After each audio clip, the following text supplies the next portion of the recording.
news, Robert Logan is returning to court to appeal his case.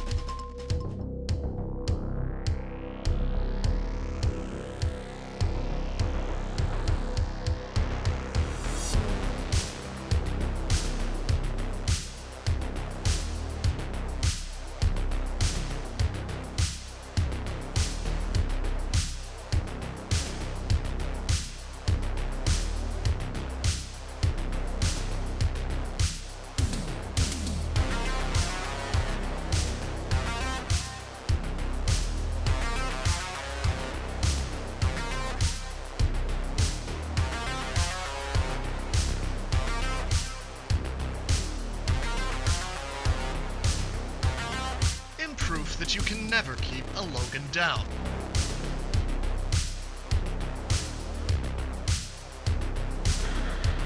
Turning on the Eden Falls Christmas lights with special guests Maya Hirsch and Delilah Logan.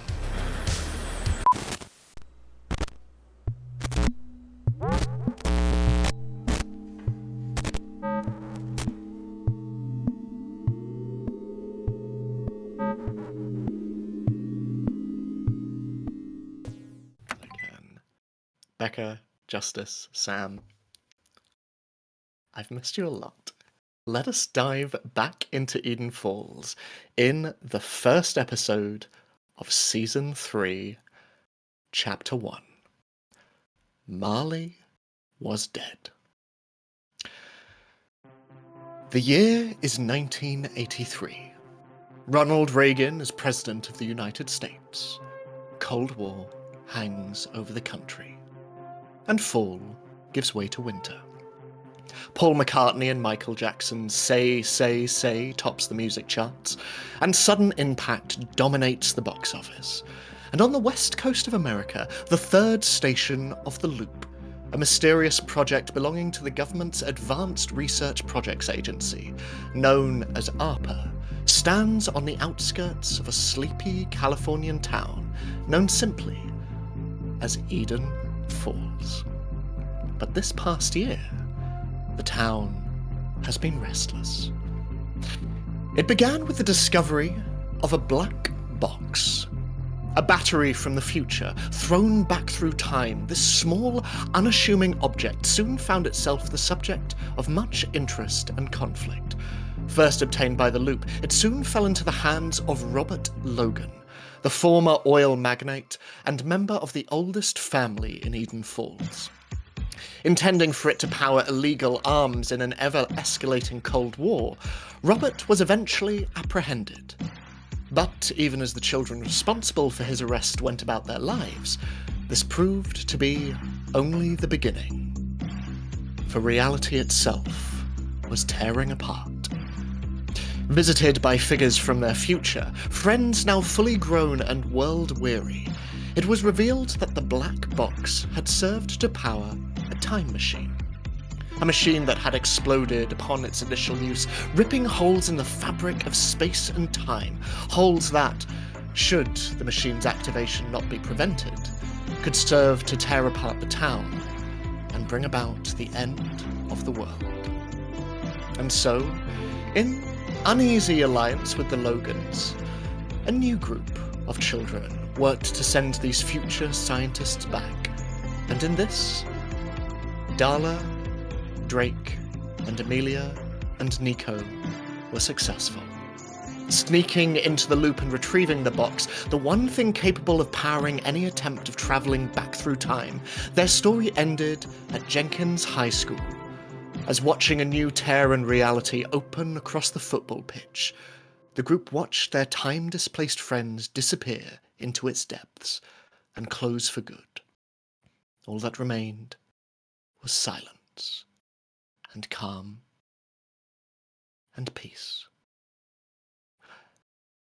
That was Halloween. But now it is Monday, the 12th of December. The last week of school is about to start. The days are shorter now, and as the temperatures continue to drop to record-breaking lows, winter has fallen upon the town, and the holidays fast approach. Decorations line the streets. Menorahs stand in the windows. Stockings hang upon mantelpieces. And the mood around Eden Falls, for the first time, is one of hope. But as the sun begins to rise on the last week of term, I promised you a supernatural event. Can all of you, Drake, Amelia, and Darla, make a mind check for me, please? Ooh, baby. That's not good for me.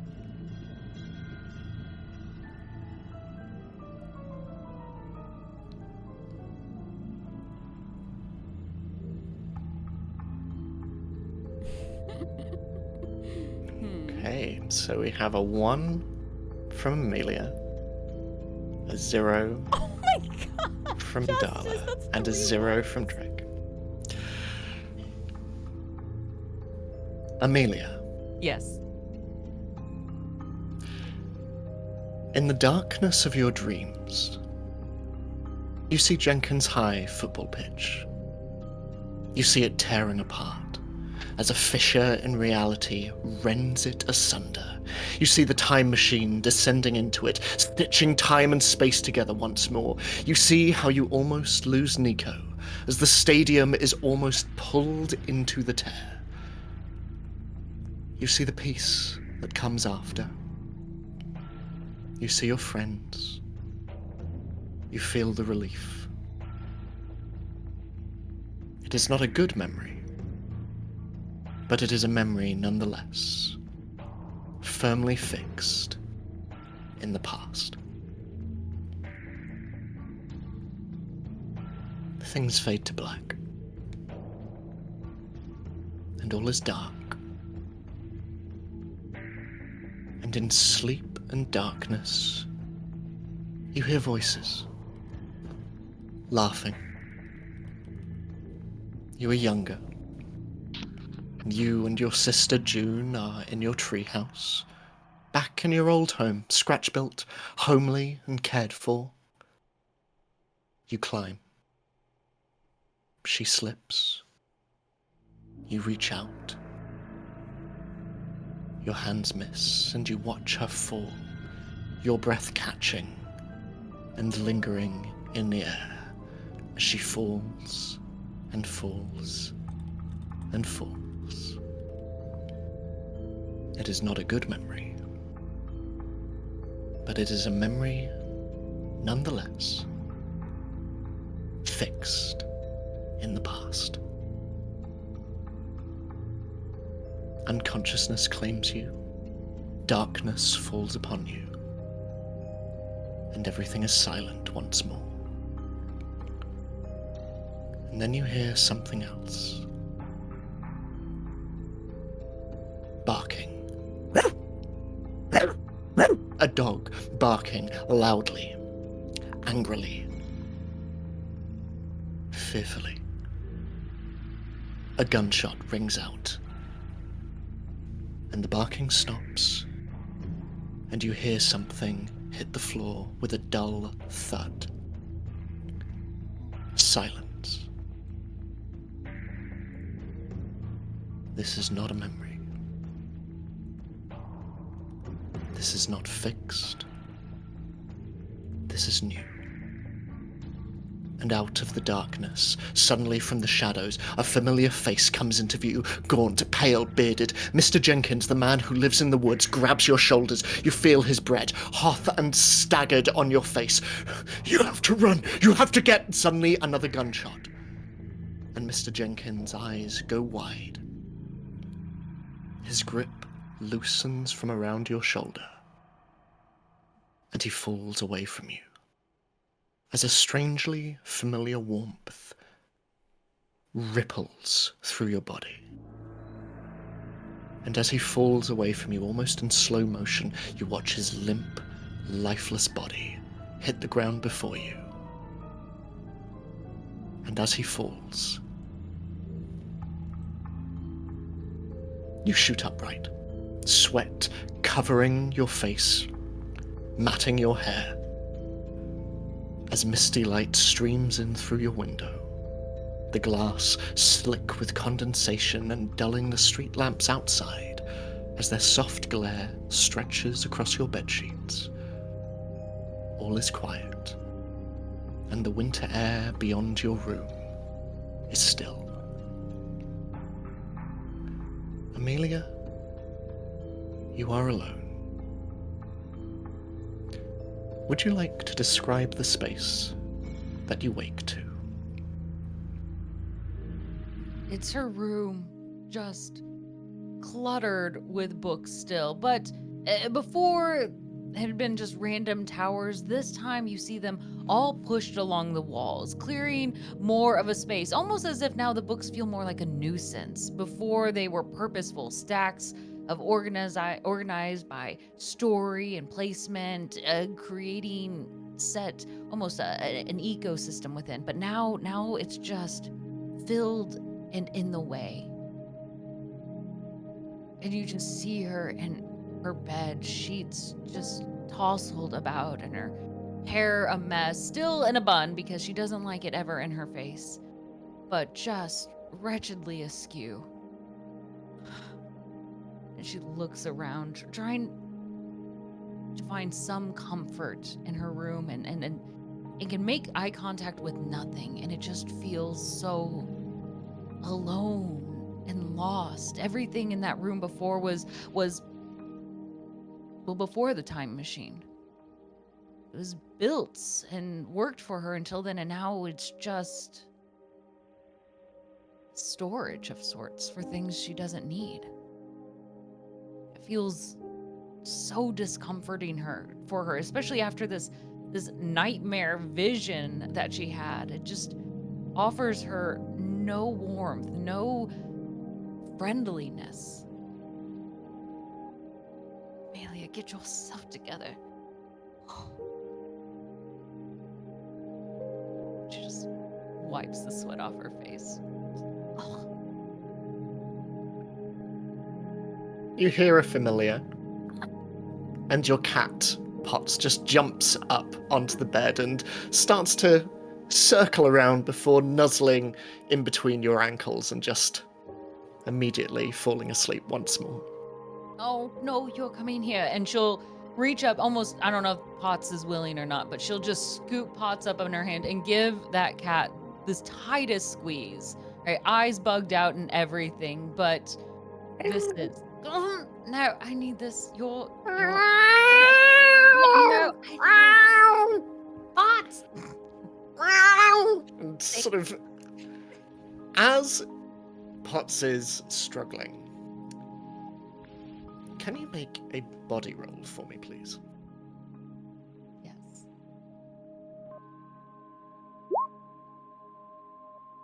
I would like to use one of my inspirations.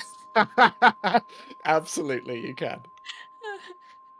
Because that will bump it up, right? Yes. Mm-hmm. Okay. Yeah. Did you? Yes. Okay. So, as Potts struggles, and as your eyes, blurry as they are, just look around the room, and you just see a mass of fur just sort of like slowly squirming out of your grasp, you suddenly hear a creaking to one side, and you notice that your bedroom door is opening as suddenly, rushing in a blur of activity, something leaps towards you on the bed, and you are able to just make it out of the way as... Amelia, can you describe what your 9-year-old sister June looks like? Darling black hair in a short cut, almost a bob of sorts. Her eyes bright. She's just almost Amelia's size, which frustrates Amelia horrendously. Just, it's terrible when your little sibling is almost as tall as you. It's very frustrating. And she's a ball of energy. Her eyes now forever these bright brown colors, just vibrant and always awake, it seems like. What are you doing up at this hour?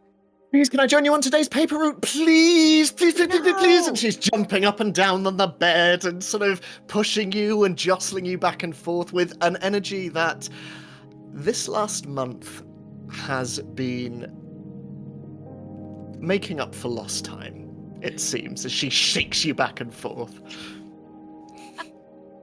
Come here, and replacing pots, Amelia is going to give this big embrace to June. You can come only if you hug me. Okay, and she just brings you in, and we're going to make opposed body checks real quick. Okay. See who can squeeze harder. So It's a fight. I got a It's fight. success.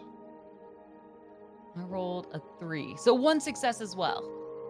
Okay, Let's you see. are fairly even in this as you both kind of wrestle, and your duvet is slowly like kicked off the bed as it just onto the ground and onto a very disgruntled as Potts is slowly making his way around, and you just see this mound underneath the duvet just moving backwards and forwards. I'm sorry. I should be more careful with you. And you see Amelia kind of stand up real quick and try to straighten June up a little bit. No. I'm sorry. I shouldn't have been so harsh on you. You can help. Thank you. And she just sits on the end of the bed and rocks her sort of feet back and forth, and looking at you, she just Mum and Dad are whispering downstairs again. And I think it's about me. You shouldn't be eavesdropping, first of all. You know you're not What? supposed to do that, and they get upset when you do that. Well, I've been up waiting for you, and you were lying in, and I thought I'd get ready. And you notice that she is completely and very fully dressed. The only thing she is missing is her coat and scarf, and she just shrugs. You know, any other kid your age would be thrilled to sleep in, or doesn't even want to go to school. And here you are, sitting on my bed. Help me at least find my shoes. And if you're over there in my closet, find my skirt. It's the green one with the plaid. I don't get the blue one. Okay. So, where did Nico go again? Nico's not been around last couple of weeks. He's at this camp thing. It's a really great opportunity for him. It was like this grant that he gets to go on, and I'm sure we'll get a whole presentation afterwards. Probably a whole poster board display with graphs and everything, which will be great, and you can be a part of that if you help me with folding up all the newspapers this morning. Okay, well, I found one shoe, and she holds it up, and she passes it to you. And, you know, I don't know if you're allowed to call Nico a nerd. And she sort of gestures around at all of the books and continues searching. That's where you're wrong. Only nerds can call other nerds nerds, because we know each other. And that's how we can spot each other, and that works for us. Okay, nerd. But that's not you. You have a lot more reading to do in order to get that status. Also, you know I need 2 shoes. Get the other one. Oh, here we go. Speaking of reading, I finished the Christmas Carol that you gave me. Oh, already? Yeah, it was. I really liked it. It was not exactly like the film, but it was familiar enough. I thought. And it sort of made it easier to follow along. And but like I really like Charles Dickens's writing. I thought it was funnier than expected. Right. Memorable too. Just with the movie, it's an adaptation. Don't think of them ever as one for one, or you're going to be in a lifetime of disappointment. Trust me. So if I get my my coat and stuff, I can bike with you and come into school with you? Yes. Well, yes. Are you ready? Did you get lunch to get those packed? Yes, yeah, Mum. Yeah, I did, No. yeah. You also have to have gloves and a hat, because when we're riding on the bicycles, your ears are going to get cold. Okay, yep, okay. And she stomps out of the room a little bit, and she ducks back behind the door frame and just and immediately runs off down the corridor, and you just hear just along the landing. Amelia just kind of slumps on her bed, almost exhausted by the burst of energy that has come rampaging through her room. And she looks over at Potts. She really is something else now, isn't she?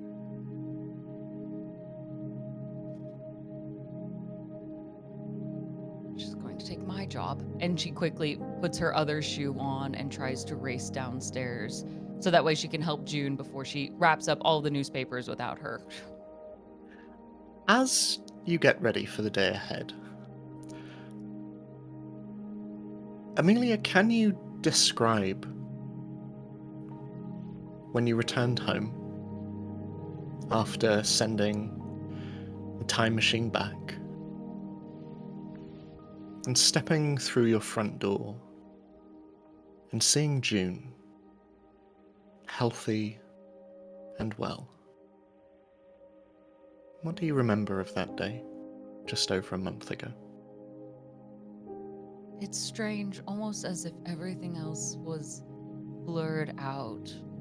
But she remembers going into her house and walking down that hallway, prepared to open June's door, but instead seeing her little sister, standing in the doorframe,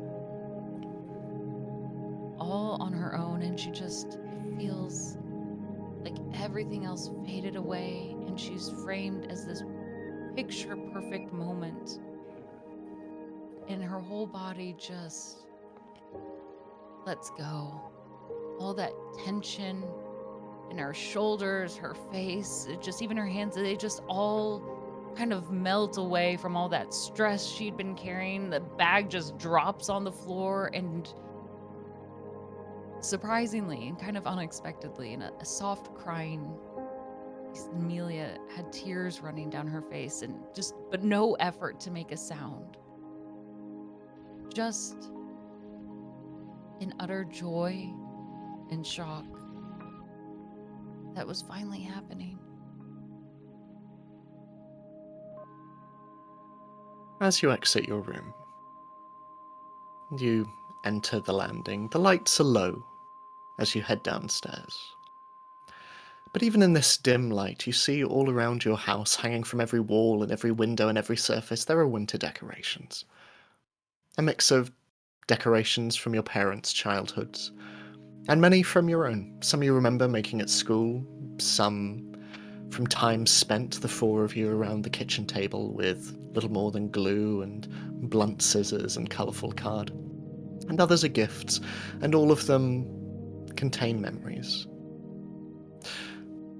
But as you descend the stairs, you hear hushed voices of two individuals sat beside one another in the kitchen. And as your parents whisper, can you make a comprehend check for me, please, to see how much of their conversation you hear? Now we're all eavesdropping.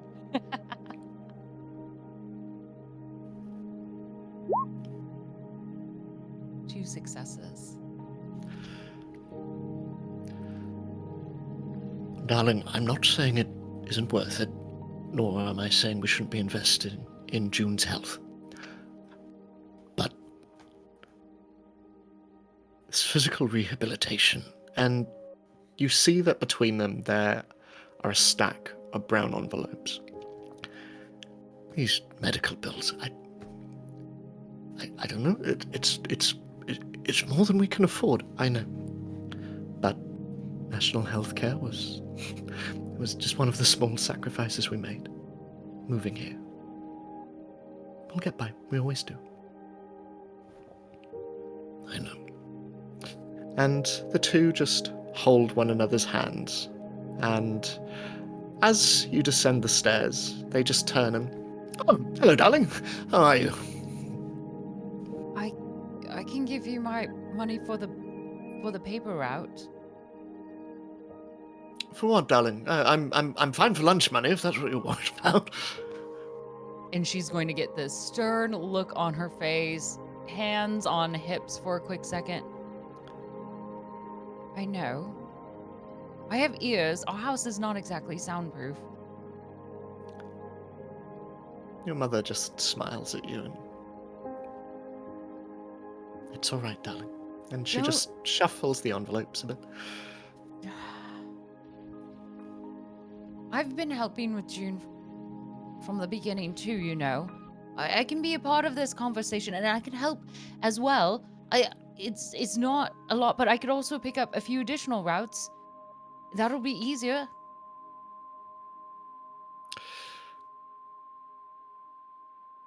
Darling,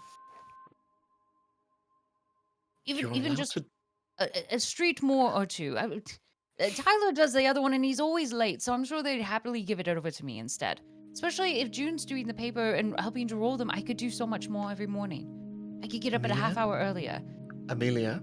It's not hard. You have been so much more than a sister. For far too long. You can allow yourself to just be an older sister, just for a little time, and then I promise we'll fold you in with all of the adult decisions, I promise. Promise. Yes. Because if I can help, you're going to let me help, right? I'll do a good job. Not like the chrysanthemum potting that I did out there. I know they look kind of wretched, but I can actually do this. I just don't have a green thumb, but if I can do something else, I will. Oh, It's almost for Christmas. I could help do some of the flower arrangements that everybody orders. Dad always gets overwhelmed with all of those. I'm sure here with a bunch of new clients, I could help out a little bit. You know, get everybody on board. Flowers should be fine. And you see him just glance out the window towards a very wretched-looking display of chrysanthemums, and he turns back and is like, "It's all right, but perhaps we could do something with flower delivery, maybe. I don't know." And I could do that. I could do that. we will talk about it, Amelia. Okay. Right. Now, June was very, very excited this morning. She has lunch all ready for you, just over there, so don't forget that. And don't forget to wrap up warmly, it's getting colder, all right? Right. Did you make sure June had her gloves on and her hat? I told her that she was supposed to, not just her coat. They are hanging just by the door. And are you still joining us for the turning on of the Christmas lights later on, Town Square? Yes. Right after sunset, right? Yes. So, if you want to bring June along, or we can meet you at school, or what would work best for you? No, I'll bring her. I well- think we might drop by the library. She's already finished that other book, so I thought I'd pick her up another one. Or she could come Ready. to Taekwondo lessons with me. Well, if that is the case, say hello to Drake from us. I will. Plus, I think Drake will let her take the class for free. That way we don't have to pay for those. I'll ask really nicely. Drake is working hard. We can pay Drake. It's not that much. Maybe I can do an exchange. I'll deliver flowers to his place, and then we can get free lessons. I'll talk to him about it. Or I can help him with some homework, though he's actually really good at it. I'll think of something. Well, she can't easily be swayed. All right. Deal, young lady. Thank you. And as you come to an agreement, you hear very, very quick footsteps just down the stairs as June gets to the bottom end. Okay, I'm ready. Hat, gloves. Hat, gloves, and scarf, and coat, and I have 2 jumpers on, and I've doubled up on socks as well. Okay, perfect. Good. We don't want you getting any cold, ears, or noses, and of course, no paper cuts on the hands. No paper cuts. Okay, can we go? Yes, fine. Okay, you can lead, and then you ride your bike in front of me, okay? Okay, and she just runs out of the house, and your parents just, goodbye, sweetie. Oh, I'll grab her make lunch. sure. Okay. Goodbye, sweetie. We'll see you soon. Love you. Bye-bye. And as you step outside into the, surprisingly for California, very, very crisp winter air, the temperatures have been dropping to near record lows recently. And as you head over towards the stack of papers that is waiting just at the end of your driveway, and you can see June is already beginning to roll them up, you see that they seem to be sort of cracking a little bit under the early morning dew as June just shakes them off a bit. And as you begin to put them in a slightly more manageable order, you see the headline of the day: Matson cleared of charges. Along with, in a separate article, graphs displaying the slow descent of temperatures in the coming weeks, with the weather predicted to reach lows of -12. But as you begin to place these newspapers on the back of your bikes, June immediately jumps onto a brand new one and just shoots off down the road. Oh! In a quick rush, trying to keep up, Amelia will quickly hop back on, kind of stuffing that paper that she was reviewing, trying to catch up. Wait! You set off. Your bicycles perfectly in sync, one slowly catching up with the other, the air bracing as you fly through the winter streets. And as you begin your paper route, you start to throw papers left and right as Eden Falls stretches out before you once more. You soar down the hill. You see the suburban outskirts, the busier centre in the distance, full of buildings and parks, and beyond, the coast looking out to the ocean and the misty horizon. And as you ride, and as the sun rises, and as you distribute papers throughout the town, there is one house that stands out. A house that has remained quiet for the better part of a month now. The house of your friend, Nico. You've seen no sign of them since he disappeared to this physics club. But hopefully, he'll be back before Christmas. And as you continue your ride past suburban houses and into Eden Falls itself, you see that it becomes more urban. There are more businesses and shops, and above many of these and in the windows, you see advertising the same product again and again. A family of 4 standing against a pastel yellow backdrop, all dressed in festive jumpers, and obscuring the top half of their heads, almost like a helmet, you see a piece of headgear. It looks between a mix of a cap and almost like a duck's head, shiny and white, with the bill of this stretching out from the wearer's eyes, a single strip of bright blue light around its rim. And in this advertisement, next to the family, you see the words, "Don't think too hard. Grab your Neurocaster now while stocks last. Enter the electric state." And this is plastered over many billboards and in many posters and windows, and you can see a number of mannequins displaying this headgear stood around within the glass. And as you continue on, and as your sister continues to lead the charge, break. You are woken from your dreams. A loud alarm clock blaring in your ear. As you wake, and as light softly drifts in from outside, the sun beginning to rise and stretching across your floor, what is the space that you wake to? I wake in my pretty bare bones bedroom. Just my one sheet Justice, on your the bed. microphone changed.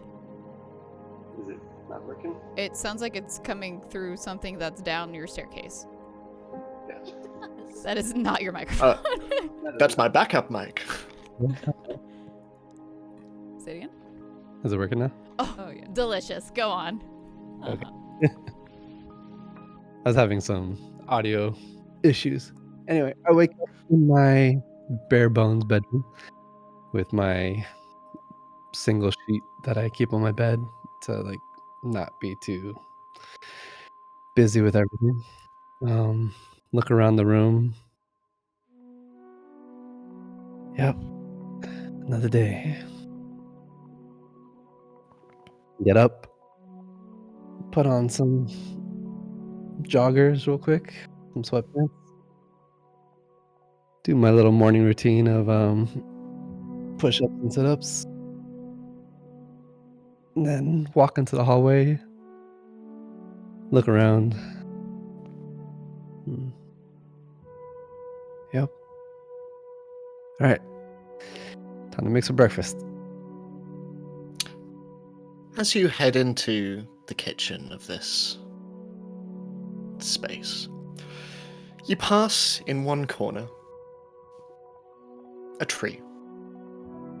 A fir tree standing in the corner of the living room.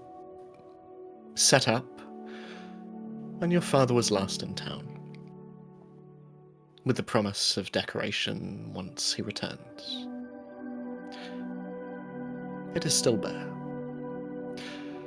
And over to one side in the kitchen, as you start to get out ingredients for your breakfast, you see something that has been filling this past month.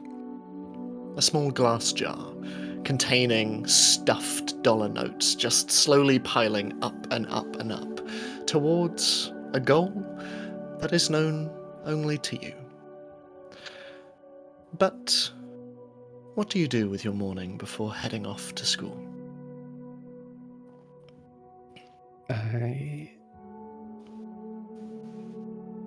After I make my breakfast, which is scrambled eggs and oatmeal, I sit down and I pull out a book that I've been trying to read for a few weeks now. It's just an old silly book that I was given, Oscar Wilde's picture of Dorian Gray. It's interesting. Trying to expand my horizons and connect with some people. Crack a little smile just reading it, thinking about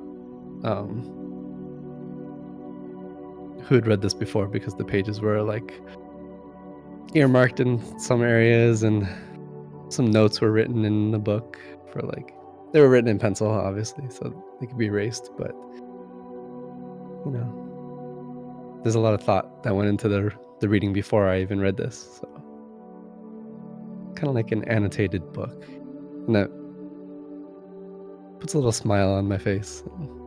Makes me happy for the morning. After I finish my breakfast, take a quick shower, change, get ready for school,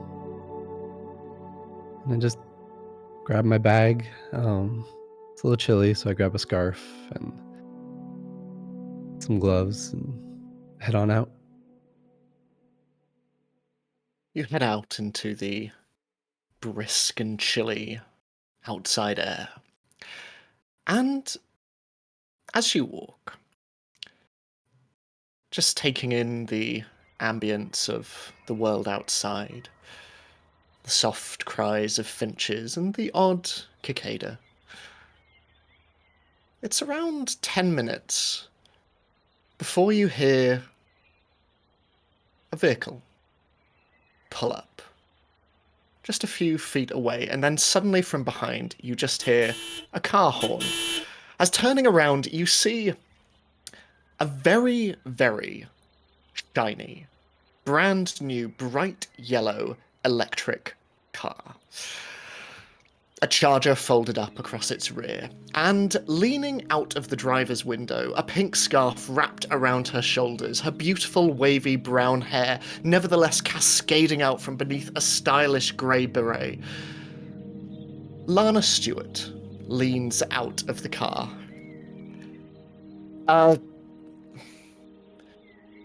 Need a lift? Yeah, if you wouldn't mind. It's kind of cold to walk out all the way to school today. Well, I figured why walk in the cold when you can sit in a warm car. Come on, come on. Don't have to tell me twice. Thanks. And as you get in, and she just sort of awkwardly watches you step into the car, and you can hear that the radio is going as she starts the engine and begins to go. You hear, top story today. After almost a year spent in Eden Falls County Jail, Stuart Matson, former head of security for Logan Industries, has been cleared of all charges connecting him to the development of illegal military technology. Initially imprisoned back in March, while Matson finds himself a free man, his former employer, Robert Logan, is not so lucky, and it is expected that the ex-oil magnate will likely be appealing his case in the weeks to come. And as this continues into the weather for the coming week, Lana just leans forward and clicks the radio off and just awkwardly sits at the steering wheel.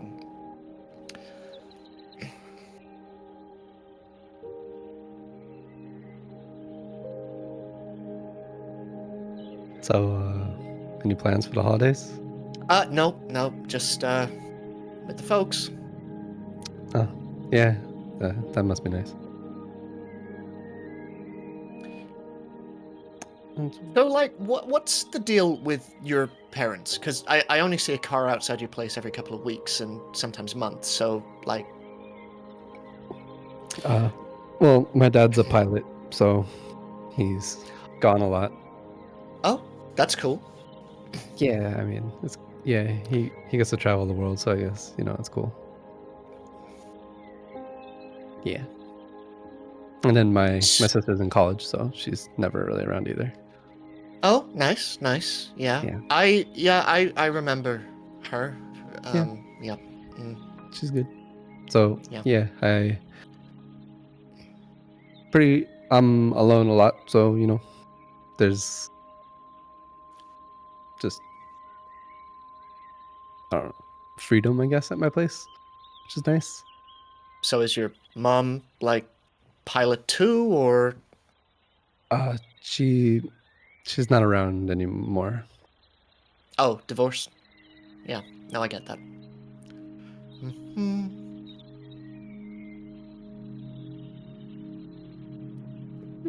What about your parents? They're happy?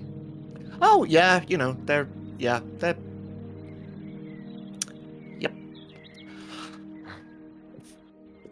Heating? I'll put the heating on there. Yeah, it's a little chilly. Yeah, it's cold. Very, very cold. So how are your grades? Yeah, good, really good. That's good. So yeah, you won't have to it's good. No extra credit for winter break or anything. No. I'm good. That's good. Yeah. I see you do taekwondo now. That's cool. Oh yeah, I've been doing it for a while, but I started teaching because trying to save some money for the holidays and myself. Cool. Yeah. You should come by sometime. It's fun. What, just in case there are any more dinosaurs Yeah. cropping up? Yeah. I mean, I don't know if I would recommend kicking a dinosaur, but there's other times you might need it, and exercise is good for you. Keeps your skin glowing. Well, the first time I saw you in any kind of danger, you were immediately hit, knocked out, and you almost drowned. So I'm sure you'd make a good teacher. Why I'm saying that you probably shouldn't kick a dinosaur. Like, Yeah. you should probably run away from a dinosaur. Don't do what I did in that situation.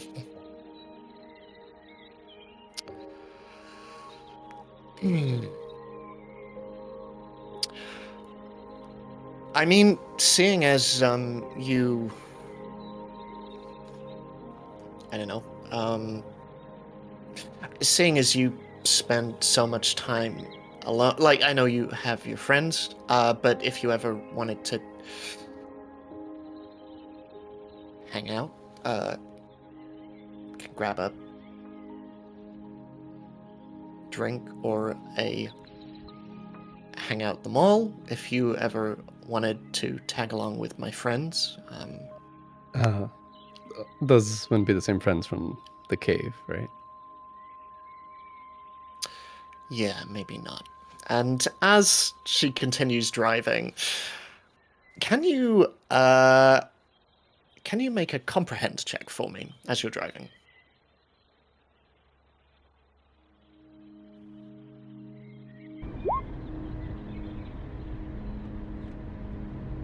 1 success. As you are driving, you see that just up ahead there are 2 bikes riding. It's hard to tell faces, but I will say that as you pass, you notice just slightly too late that one of these faces is Amelia, as Lana just continues on driving past. Hey. That's cool. Her sister's out. Who? Oh, Amelia, the bookworm. Oh, Bookworm. Yeah. Yeah, her. I'm guessing that was her sister. It looked just like her, but small. So, and they were together. So, So you two are like good friends then, right? I mean, we all went through a lot, right? So, trauma bonds, and danger, and all that. So is that why you and Darla hang out then as well? Yeah, that was more of situational, but Darla Okay, grew that on me. makes sense. She's gotten nicer. Like a fungus, or? Ish. Sorry, that was no.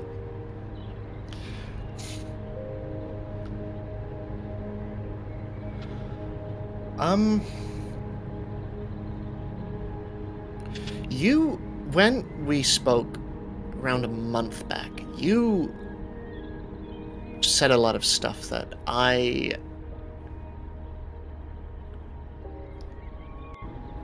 it kind of hurt, but it hurt because it felt not good. Because I know you don't lie. So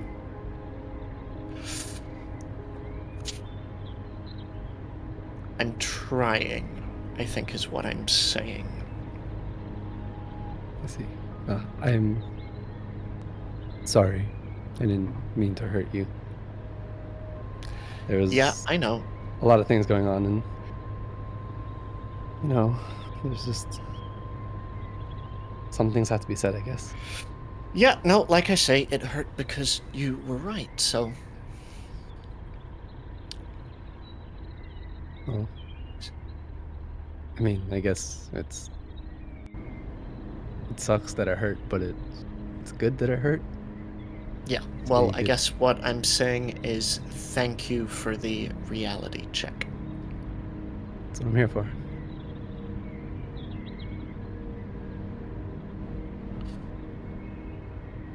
Anytime you want to be real, just let me know. You can DJ if you want. All right. I'll change the station to whatever plays current pop music in the 80s, I guess. Dang it. As I was waiting for you whatever you were hear, going to say. What song? as you hear a drum beat kick in, knock, knock, knock, knocking, Darla, you wake to the sound of knocking from your front door. What is the space that you wake to, Darla? The same that it's always been. Her space does not change very much at all. If anything, the blanket that is already very unneatly placed on her bed might be shifted to another side. So it could be on the floor. But regardless, she doesn't not take care of her space. It's just their places are not where other people's places would be for their items. But yeah, she would wake up, and I feel at this point, what time in the morning is it, would you say? It's probably around 7 o'clock, I'd say. Okay, yeah, then she is struggling to wake up, hearing this knock. I think she would assume that it's Artie. And for that split second of a moment, just, he waits for me over and over again, it's fine. As she rolls over to try to get 5 more minutes.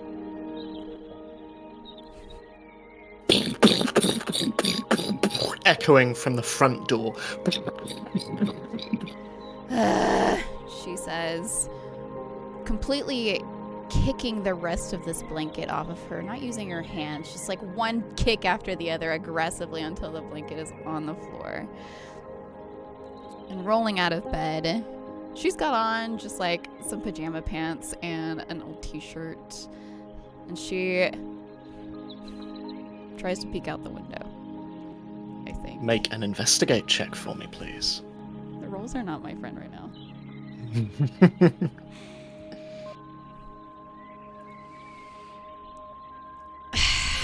I can't waste 3 rolls right now. Yeah, nothing. You see nothing.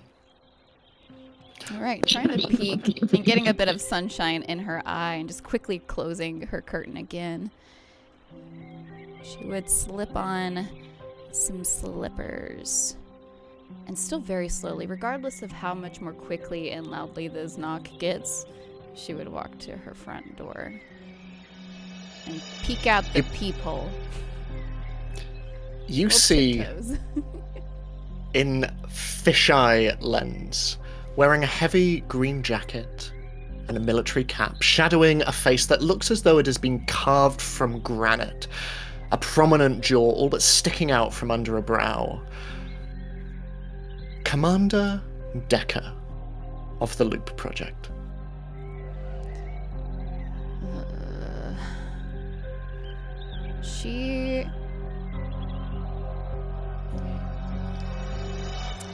I think just a part of her being Darla.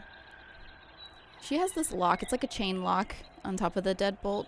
She would undeadbolt the front door and keep the chain lock there. And as she creaks it open, you gotta give me like 15 minutes. Let me get dressed. And then she just shuts the door. You see him about to say something as it just...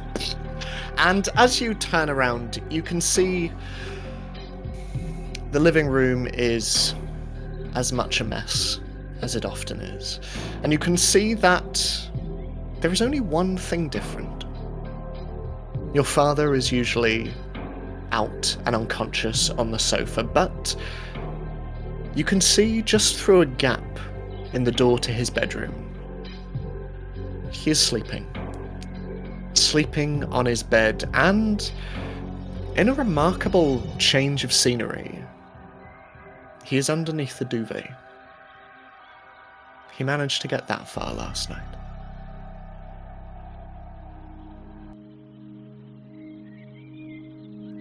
Whoa. Okay. I think seeing this after taking her leisurely time walking back to her room and not wanting to disturb him, realizing that this is significant. He hasn't slept on this bed, let alone in this bed, since his wife died. And so she just slowly closes the door, just to hope that Easter Island looking man doesn't disrupt him.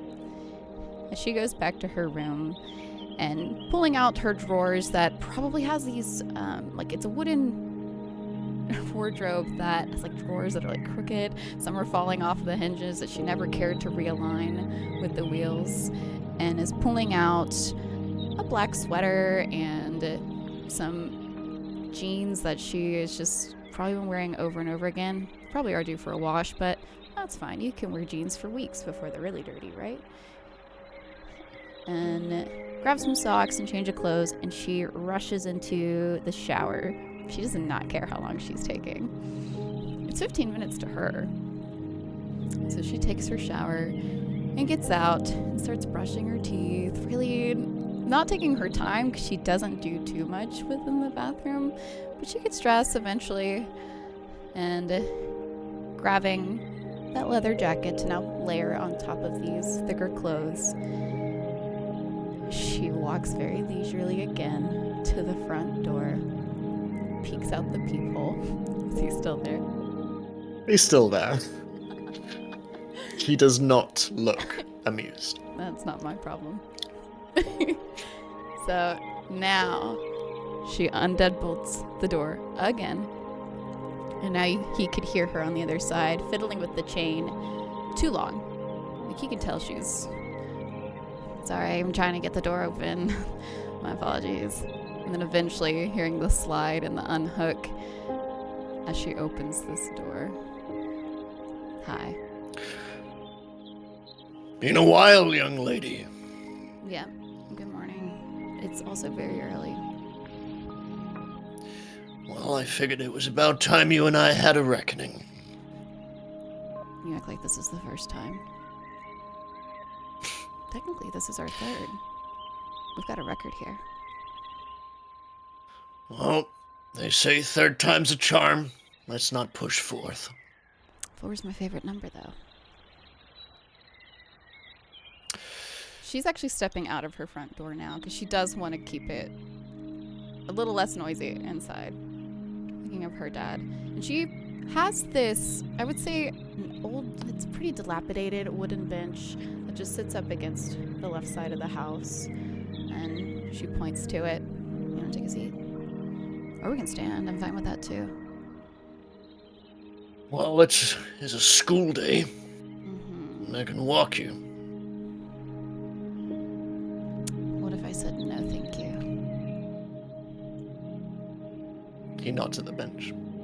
Then I'm happy to sit. Darla leads and just sits on the bench, kind of turned a bit so that she's open to his dialogue. So, young lady, why, oh why, do you think I would want to talk to you? Because I'm your favorite.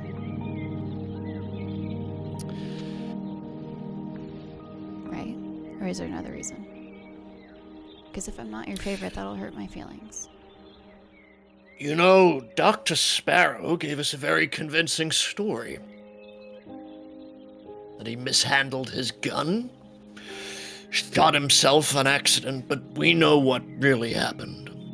Don't we, Miss Oakes? I don't know. Should I be having a lawyer present right now? Make a charm check. I can't. You need to get 2. Okay, whatever. Can't do it. Wow, that's a 0. Also, for the audience, I'll have you know, I have 7 curses. Bring them on. His already very clenched jaw hardens even more, and he steps forward. You and your friends snuck onto the loop and stole government property. Yeah, did you not Miss hear why? Oakes.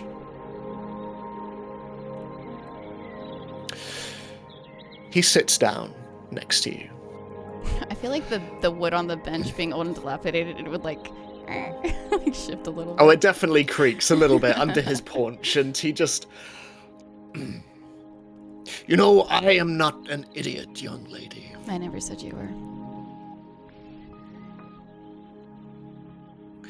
But, save for the word of my men, all of whom saw you, I might add. I'm not hiding it. I also... Get to the point now. Well, luckily for you, I also don't have any proof. The blackouts caused most of our cameras to be knocked out, and it seems that whatever you did with that stolen black box, you solved these earthquakes that were affecting Eden Falls and closed up, I don't know what the scientists were calling them, tears or something, but look. Fissures, by the way. Sorry, I'm not a science geek, but I know that word. Well, whatever the case, I see no reason to pass things up to my superiors or to pursue things any further. I am You your or your favorite. friends. I knew it. Don't Thank push you it. so very much. No, it's fine. I'm gonna reel this in. This one feels great. I can't wait till the 4th time. If you're getting nicer each time. I came to tell you this. Miss Oakes. If you interfere in military business again, I will have no hesitation having you shipped off to juvie, and I don't care who your dad is. Okay. Is that a threat? Or a promise? It doesn't matter to me either way. I just want to know. It's a threat I can deliver on. Cool. Sounds good. Good luck. And she salutes very poorly, like almost disrespectfully. Yes, sir. How's the old man doing? She slouches back, like into the back of this bench, and crosses her arms. Why do you want to know?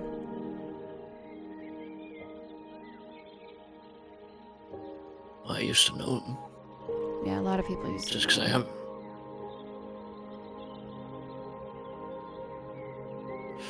Well, consider this a friend checking in. This is a very odd meeting. Hey, I'm gonna threaten to send your daughter off to juvie, but also I hope you're doing well. Well, someone needs to put the fear of God into his daughter. No. Don't worry. Nothing scares me. Keep That trying, though. I do not doubt, Miss Oakes. Well, I'm glad we're on the same page. Thank you for seeing me. I appreciate it, Commander Decker. He smiles, barely, as he just nods at you and... Well, third time's a charm. See you Here's next time. Can't wait.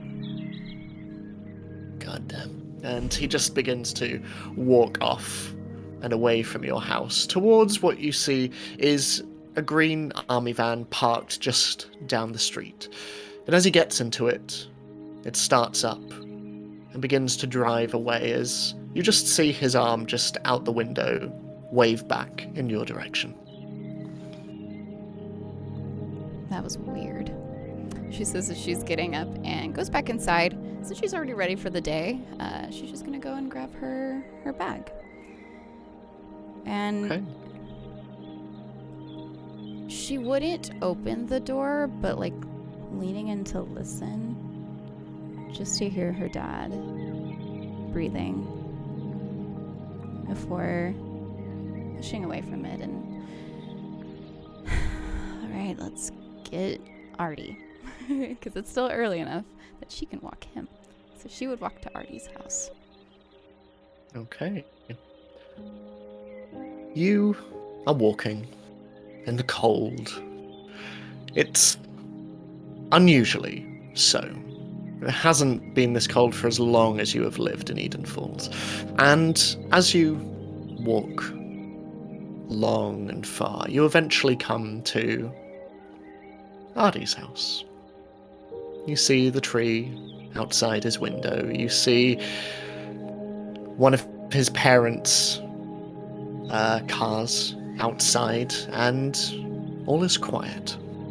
You can see down the street a number of people slowly leaving to work, and you can see electric cars moving off down the street. You can see mowing a couple of lawns, a small lawnmower robot just moving up and down and up and down. And as you walk past one, you just hear it look up and go, "Howdy!" and continue Don't like on. that. Just She walks by. Reminds her of this other robot that she knew. It was very awkward when Bug used to speak. She still hasn't gotten over that. There's a trepidation actually walking past this mowing robot. And she's like, ugh, maybe some things do kind of scare me. She says, turning from the sidewalk to Artie's house pathway, walking up to his front door. And she would ring the doorbell too many times. as it echoes out through the street, the door opens. what does Artie's dad look like? Artie's dad. Oh, by the way, if y'all don't know, that's Artie right above me. Wow. That's our guy. So Artie's dad is a large, burly man. He's got like dark chocolate skin. He's got this like very, I would say high and tight because he is current active military. And he's in his Air Force uniform as he's getting ready to head out, but he's got these very kind eyes, just like Artie, where they have just that glint of light and warmth in them, especially when the light hits them just right. And he always just looks like the biggest teddy bear. Yeah. As the door opens, almost before you can register him in his uniform, these two huge arms just wrap around you and bring you tightly in, and the air just moves out of your mouth. Does he like pick her up a little bit too? You are here to... A little bit, yeah. Your little legs are sort of dangling just off the pavement, and he just sort of looks at you and, so tell me, you're here to steal cookies off the top shelf again? Yeah, if you let me. I mean, if I don't have to steal them, then I won't steal them. But I would like to steal if you got a little Artie taller, away. you might be able to reach them. I'm trying. Come in. She does, happily. As if she is there all the time. She lives there. It's like her second home, honestly.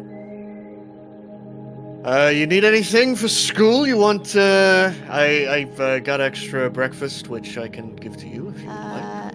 Actually, really weird request. Do you happen to have a beanie?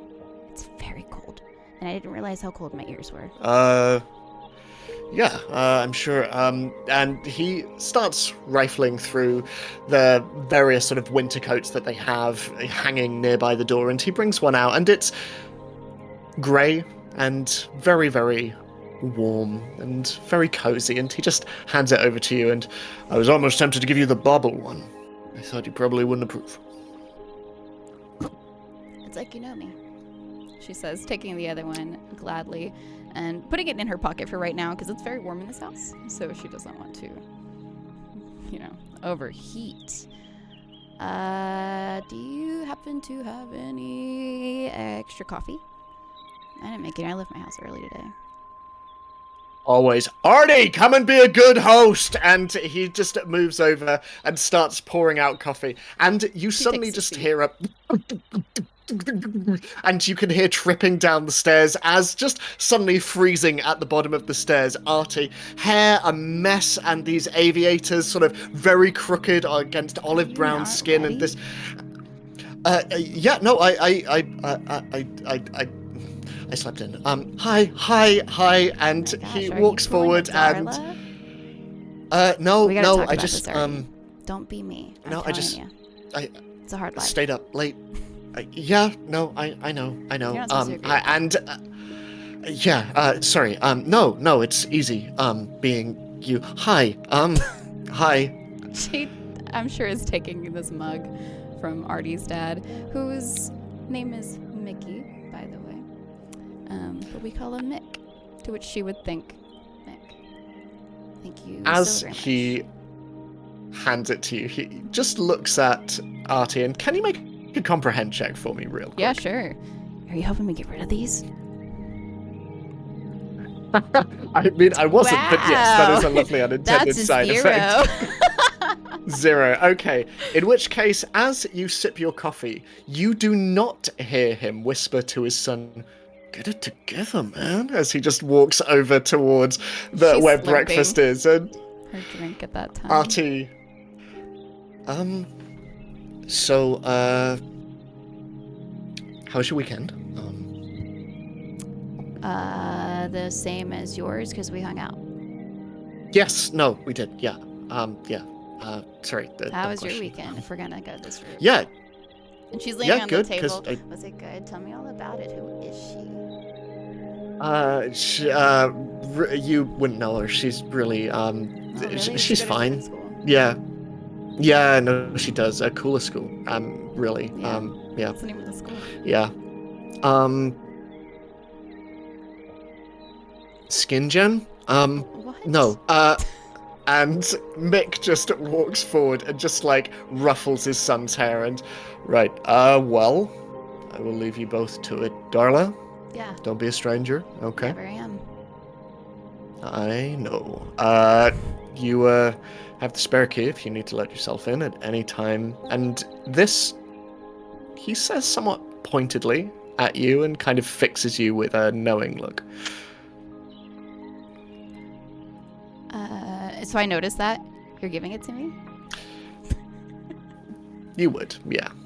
It is an expression that, especially pertaining to your father, he has given many times before. Yeah, she, don't worry about it. Honestly, things have been... This is kind of a lie, but also kind of the truth, but she would reiterate that it's been kind of good. Yeah. Okay. For the most part. It is what it is. Good. Have a good day at work, Mr. King. Always. Captains, I'll see you soon. And he heads on out the door, leaving you and Artie there. You excited about school? Don't answer that. That's a dumb question. I mean, I don't know. Last week, holidays coming yeah? up. Yeah. I was thinking, if you wanted to, we could, maybe check out the Christmas lights turning on after school. If you wanted, we could go grab some burgers. You know, actually, yeah, that sounds good. Also, Yeah? I notice you are not wearing a beanie.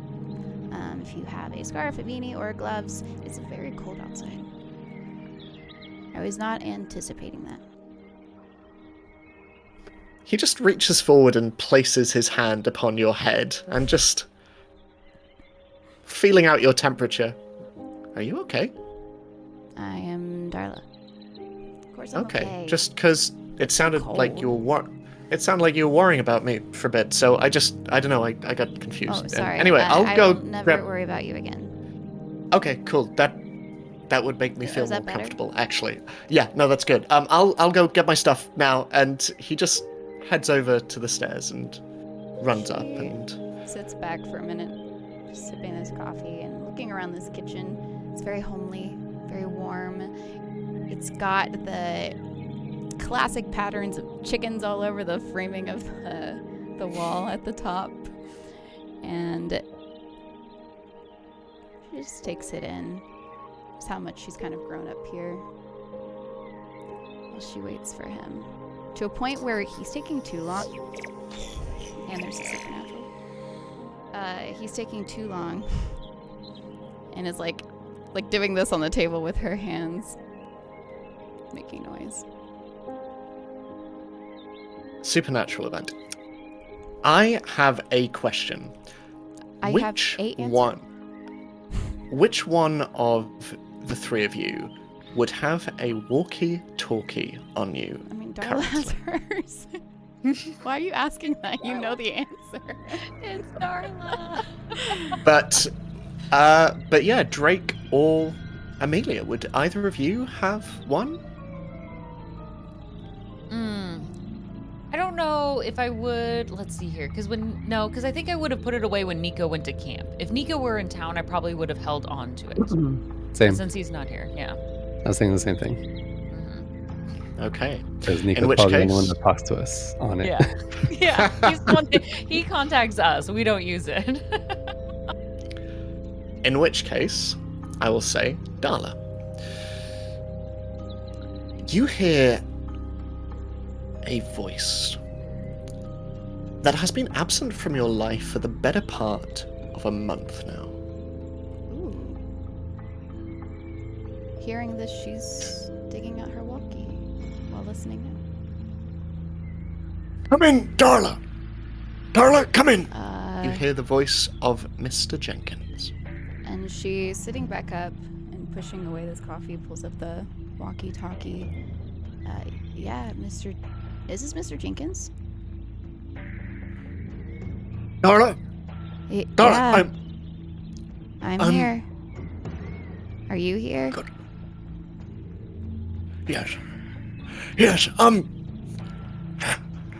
sorry I've been absent, but I have something to show you. Where? When now? Not the woods. Your place? No. Where? After school, where? I can meet you in town. Where would suit you? Are you okay? You don't sound okay. I don't want to go to school if you sound like this. Are you alright? Do you need me? No. I haven't heard from you in a I'm okay. while. Are you bundled up? It's cold and you're old. I'm fine. Okay. I will meet you. Where would you like to meet? Artie and I were gonna go to the Christmas tree lighting. Meet around there before? Meet out back the diner. 'Cause now it's closed. Are you familiar with the radio repair shop? Yes. Okay, round the back of there. And with that, immediately just Hello? cuts out. Oh, that was rude, she says, putting it back away. Artie! She says, calling up the stairs. Artie answers and comes back down, and finishing breakfast and coffee, the two of you head off in the direction of Jenkins High. As Amelia, your breath hanging in the air before you as you come to the end of your paper round.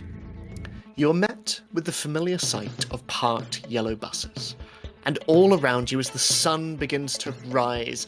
Later, nowadays, being the depths of winter, but you see slowing down traffic as electric cars honk and frustrated parents wave the two of you aside as your bikes weave between the cars, and you see June being perhaps a little riskier than you would like her to be as she just moves to and fro. You see that she is disappearing into crowds of kids that run and stroll and laugh and dance in the direction of your school, June? Jenkins High. Make an investigate check for me. Let's see how we do. 1 success. She disappears from view as you see the throng of students subsume her. As up ahead you see your school, the open car park, the newly fixed flagpole stood on the circular patch of grass in its centre, the flat-roofed two-storey sandstone building, steps leading up the grass slopes towards the multi-doored entrance, above which the words Jenkins High School are carved in white stone. And thrown around each tree and bush, you see tinsel and decorations, many of which you see the school custodian, Mr. Beck, a rather curmudgeonly-looking pale man in his mid-70s and thinning white hair and scruffy overalls, is currently trying to remove with increasing frustration. And all about you, crowds of students are gathering, wrapped in scarves and jumpers and coats, all rushing towards the comparatively warmer school. And you can see kids frantically finishing homework, you can see others smoking, you can see some throwing what look to be crumpled up bits of newspaper towards one another, you can see people wrestling on the crisp ground underneath, and you can see students being pulled apart by teachers. But June is gone. Disappeared into the crowd. No, June! And kind of shoving people aside, I kind of leave my bicycle, even just like at the side. I just tilt it over in one of the yards, and I'm trying to weave in and out, bobbing and jumping up because, I mean, Amelia's a little bit shorter than most people, so you just see like her two little space bumps occasionally breaching the wave of students in this outside courtyard. June! Amelia, can you make a body check out of for the me? way. Yeah. Hey, watch it, short stuff! Sorry. And she'll kind of chicken out and walk back. not gonna pick. Only one success. Can I make it 2? I'd like to use another. You can. As Okay. you see as you walk past a parked car moving back towards your tipped over bike, you see a door just open, bright and yellow like honey, and you manage to just jump back just in time as stepping out, much taller than you, Drake, you see Amelia in front of you. Perfect! No, you're here! And Amelia's gonna grab your hand. Come on, you've got to help me find June. I can't find out where she went. She's somewhere in this crowd and she's still talking, not even facing you. I don't know how well you can hear her as she's just dragging you through these crowds of people. You have to let me know if you spot her. You know, short brown hair, blackish brown, and it's got a bob, and she's short. Oh, this is gonna be Okay. impossible. Can you see her at all? What's she wearing? Is this blue fluffy kind of jacket coat that she's got on. She's got this cute little hat that's also blue with a pom-pom on top. Okay, we'll find her. Yeah. Don't worry. She just ran off. She was supposed to be on her bike. I don't know if she's on her bike now. I don't know how she'd be on her bike in this kind of crowd. So she's probably left it somewhere, which means she didn't put it in the bike rack and didn't lock it up, which means somebody could have taken her bike. Well, they could have taken her. Can you find her? Yeah, I'll find her. Don't worry. Both of you make investigate checks for me. As Drake, as you are pulled through the crowd, you just briefly turn round to the still open door of the car that you have left, and you see that stepping out of the driver's seat, Lana just steps out and kind of looks over in your direction. And what did you both roll? I'm gonna use a bless, so I got 1 success. I'm gonna Okay. let you carry us on this one. So I will say with 1 success, as you register a look from Lana of wanting to say just one more thing, you are whisked off into the crowd as Amelia just pulls you through. And with your vantage point, your vastly advantageous height, you walk around and eventually you see a small bubble hat through the crowd, and you see a bike propped up next to this individual. But you see that this girl wearing this blue bubble hat is stood opposite sort of an equally small and young child, one with whom you are very, very well acquainted. His name is Michael. He has a small, round and freckled face, topped by a mess of frizzy red hair, and his pale features are framed with round glasses that magnify his eyes, one of which you see is surrounded by a large bruise, one that was sustained during one of your Taekwondo classes. Michael is a regular, and it has to be said, not very good attendee of your Taekwondo classes. And he and June are in deep conversation. I think I see her. She's right over here. Show me exactly where they are. Point them out. She's Don't worry, probably we'll got just herself go there. already in the Come with wrong me. crowd. Is she hanging out with the smokers? She can't take those in yet. Her lungs aren't strong enough for that. She's not with a smoker, but she's with a delinquent. Let's go. That's fine.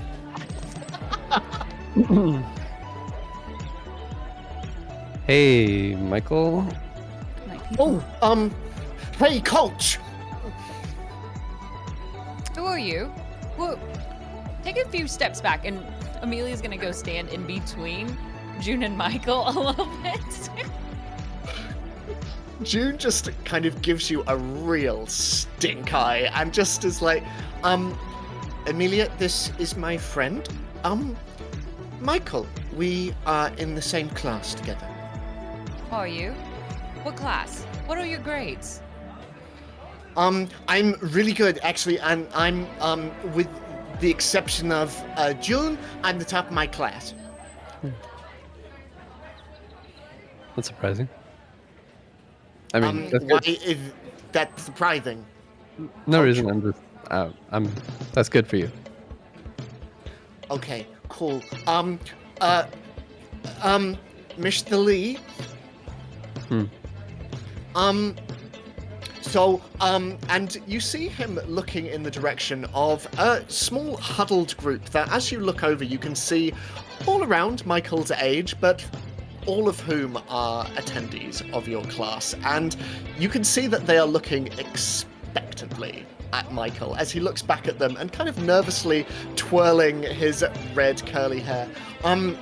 So a bunch of us forgot that today they're turning on the Christmas lights in town square, and I was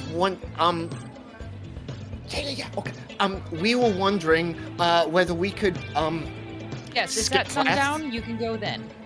And she just kinda okay, cuts them.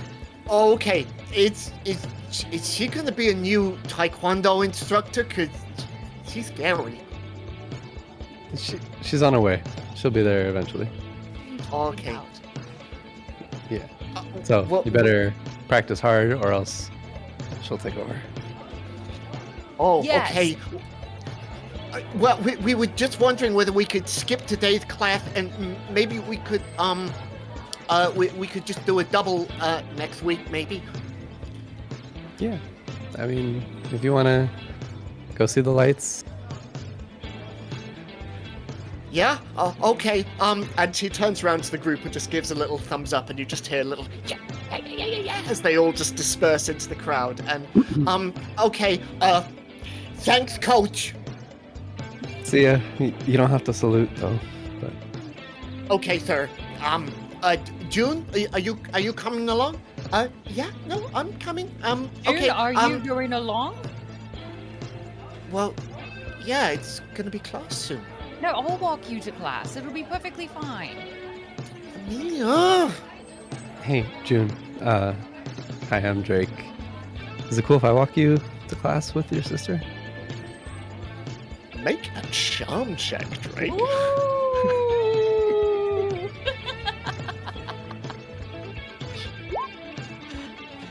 2 success. Dang! As she just looks up and sees your twinkling eyes. June, Amelia, you've not seen this in June before, but June has a crush. As she just looks up at Drake and and like she drops her bike, which just on the ground next to her. She just and she just picks it up and kind of waddles awkwardly behind you, Amelia, and just sort of, you haven't had this kind of dynamic since she was very, very small, meeting other adults, and she's just sort of peeking round and yeah, I just need to put my bike away first. And don't forget to lock it. We'll wait right here for you, Mhm. and then we can all walk together. All of us? Okay. And she just starts wheeling her bike away, looking between the two of you, lingering a little bit more on Drake before heading over towards the bike racks and just locking everything in. As Darla, you and Artie arriving on campus, you can see Drake and Amelia stood watching a very young girl in a blue bobble hat who you recognize to be Amelia's sister June, just going over and locking her bike up. She's walking up behind them. Hi. Morning. Darla! And Why are you Amelia treating me like immediately that? goes to hug you. She just lets it That's happen. I right. feel like she's used to it at this point. Just take it in. It's good. My cat Yeah. Potts reacts the same way. It's fine. I'm not your cat. But you're just as cute as one. All right, you're So taking a good long to time, see and she's you. pulling her arms up and pushing me away. Good, you can walk with me. You've Well, not met June yet. We're all Drake has finally, thank goodness. June's gotten this weird attitude of late. She doesn't always want Amelia, to. Yes. Artie's here too.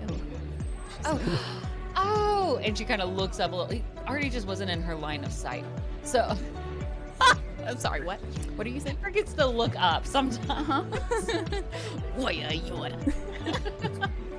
Morning, guys. More of us, then we can all stay together and we'll make sure that no one bullies her on her way there. Drake, seriously, thank you. For some reason, I thought she was going to fight me on it, and then I don't know what it is. I'm but sorry. you Wait, hang on. convinced Does her, your so sister I'm have gonna need you to do bullies? this every single week. What? Does your sister have bullies? I don't know if- I think they were flirting for kids. I don't know. We got here kind of late. Amelia, do you know what bullying is? It's not flirting. It's when a guy talks to a girl. That's what Amelia thinks is bullying. You think Michael likes her? Who's Michael? He was pretty flustered, but who knows?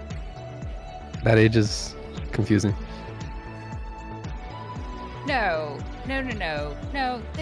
She's not been in school long. There's no possible way that would be the case at all. I don't think. No. Okay. Yeah. Yeah. And she just starts reorganizing her books in her bag. All right. June comes back and okay, I'm ready to go to class if everyone else is. And she looks up at her new savior and protector, Drake. Okay. Where's your class? So I'm in classroom H for my first session. Okay. Let's go. You head off, and as you do so, Darla, you see Artie just give you a kind of knowing laugh and a smile as you, all 5 of you, June, Artie, Darla, Drake, and Amelia, head into the halls of Jenkins High, as busy as ever as the throng of students pushes tightly against one another in cramped corridors, lined with blue and yellow lockers, interrupted only by classroom doors. You hear Christmas music playing from radios, footsteps running, racing, and tripping through doorways and upstairs. You can hear voices laughing and chattering and singing, and above the cacophony, you hear a teacher shouting, "Not again!" as a teacher runs away from the scene of a crime. The half-finished graffiti's words, "Principal Hughes can go sprayed across a nearby toilet door. Darla's And gonna as- look at it for a second. Wait, that's my job. Who's doing that?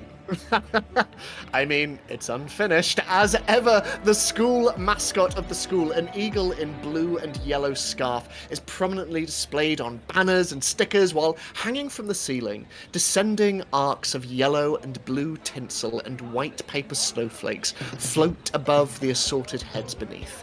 And beneath these decorations, you see all manner of eclectic student types, students you have become very accustomed to. You see drama students, you see jocks, you see rockers, you see punks, you all existing in a strange microcosmic bubble.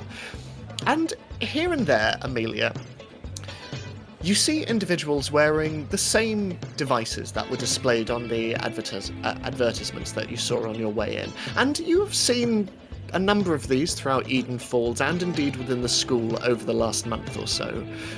Neurocasters. And those who do so stand in place and laugh as they wear them, their hands outstretched and vaguely moving and gesturing. And occasionally the kids around them will push them over to cause them to lose balance, and you see them topple over with a surprised shout. And as one such kid falls, can all of you make a body check for me, please? Yeah. One success. How even? So, Darla, as one of these individuals wearing this strange kind of cap-like headset topples to one side, they collide into another student who in turn collides into you as a mountain of books just falls atop you and you fall to the ground. And as the student in front of you starts apologizing, Amelia, you recognize her from your many trips to the library, as you see her angular, pale features and long red hair framed with large glasses, as Danny stoops down to just pick books up off Darla, and seeing who she has bumped into, she looks terrified, and she is And trying Darla's to scoop not everything giving up. her a good. She doesn't know that this is a friend to anybody, so she's giving her a really kind of a scary look. She's starting to get to her knees and she's like, "Watch where you're going." Sorry, Darla, I'm sorry. Yeah, Danny. No, Danny's friend. She'll look over at Darla, almost simplifying it. No, let me help you pick up your books. Here. Thank you. Thanks. Hi. How was your weekend? It was good. I've been meaning to pick up this, and she'll hold up one of the books. When you're done with it, please let me know so that way I can check it out next, okay? Yeah, no, of course. I'm on. Ever since the assigned reading in English, I'm just all over Dickens at the moment. It's great. Like, so I just finished Bleak House. I'm starting Little Dorrit, which the opening is amazing. You will love it. Hi, No Drake. spoilers. It'll take me a while to get to it, so don't say anything. Yeah, Drake. Oh, and of course you've met Darla. Friendly Darla. Yep. Hi, Artie. Hey. Okay. Well. Nice to see all of you. See you in English. Yes. You're not using one of those neurocasters with these groups, are you? No. I mean, What even what's are wrong with those? reading a book? I don't know. Apparently some kind of, I think they're calling it VR, virtual reality. I don't understand it, but apparently they've started adding literature to the things, and you'd have to pay me to read something that's not printed page. Pages. There's something about touching them, the texture, the turning of the Right? pages. Smell? All right, Oh. Drake, talk. Okay, I'll see you in the library later then. Sorry. Okay, bye. And she rushes down, and you can see a couple of like papers like fly into the air behind her that she reaches back to grab in midair as she just disappears into the throng of students. Those neurocasters, though. I've seen them. Have you gotten or looked at any of them? Do I Drake, look you like said you I would? didn't. I don't know. Actually, Artie, have you? No, but they're cool. I'm sorry to be the fish out of water. But yeah, no, they're great. You stick them on, and apparently it's like a different world. They call it the electric state, and you can interact with other people who are wearing them, and you can kind of inhabit this. I know it's like this blissful reality state thing. I don't know. I mean, they're Escape from this hellscape. yeah, I could be yeah. interested. Yeah. Okay. Well, we can. Maybe they're really expensive, so maybe I don't I've know. got the 5-finger discount. You have a discount somewhere. I sure do. Anywhere. You just tell me where. The bank's a little She- tricky. She's got good discounts. She's good. We'll have to keep that in mind. I actually might need to tap into that. We're trying to save a little bit of money, so I'll come to you next time. Yeah, just let me know. So, I have to go to class, but I will see all of you. Oh, Darla, did you want to tell what our Christmas plans tree were? lighting after school, and also I heard from our estranged old man, Oh. Jenkins, chimed into How'd my you know? walkie this morning. I don't know, to be fair, but Jenkins wants to meet up with. Well, he didn't say us, but me is us. So he wants to meet up with us after school, probably before the Christmas lighting. Is he okay? Did he sound all right? He sounded old, usual, not very much different. A little more out of Did he breath. sound Like he went upstairs. no? I mean, I guess maybe. How's his dog? I don't know. Freeland is fine. But I just asked. Are you okay, Amelia? Why do you seem afraid of No, this conversation? It's all fine, but we should go check on him. You said he's old, so maybe he's just frail. But we should definitely go mean- check on him afterwards, just to make sure everything's okay. It is kind of cold and Sure. does live out in the middle of nowhere. That's what I told him. I told him to be bundled up, but whatever. Anyway, so after school. Yeah. Yeah, is he Cool. still living out in the woods? He doesn't live in the woods. He lives in the gas station. The old one I I showed apparently you. have no kids to teach tonight, so I'm free. So we'll Okay. go. Everyone's in. Pretty cool. Yeah. Yes. Oh, yes. Jude, get to class. Dude just looks around. Okay, bye. Bye. And she disappears into the crowd and June. heads towards her classroom. As the entire school slowly begins to disperse into their respective classes, your first class of the day You find yourselves sat in class.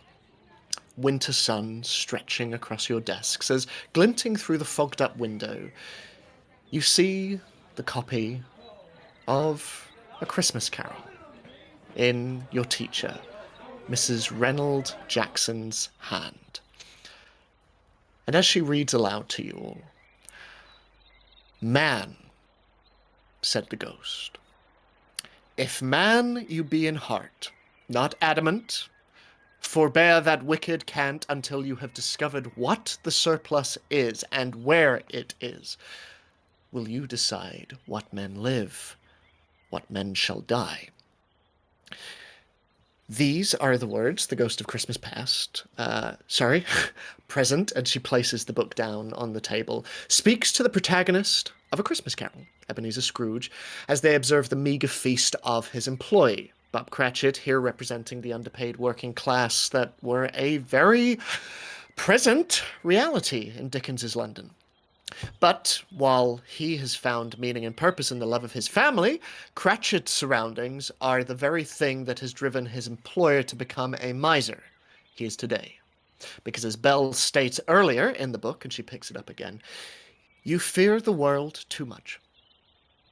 All your other hopes have merged into the hope of being beyond the chance of its sordid reproach.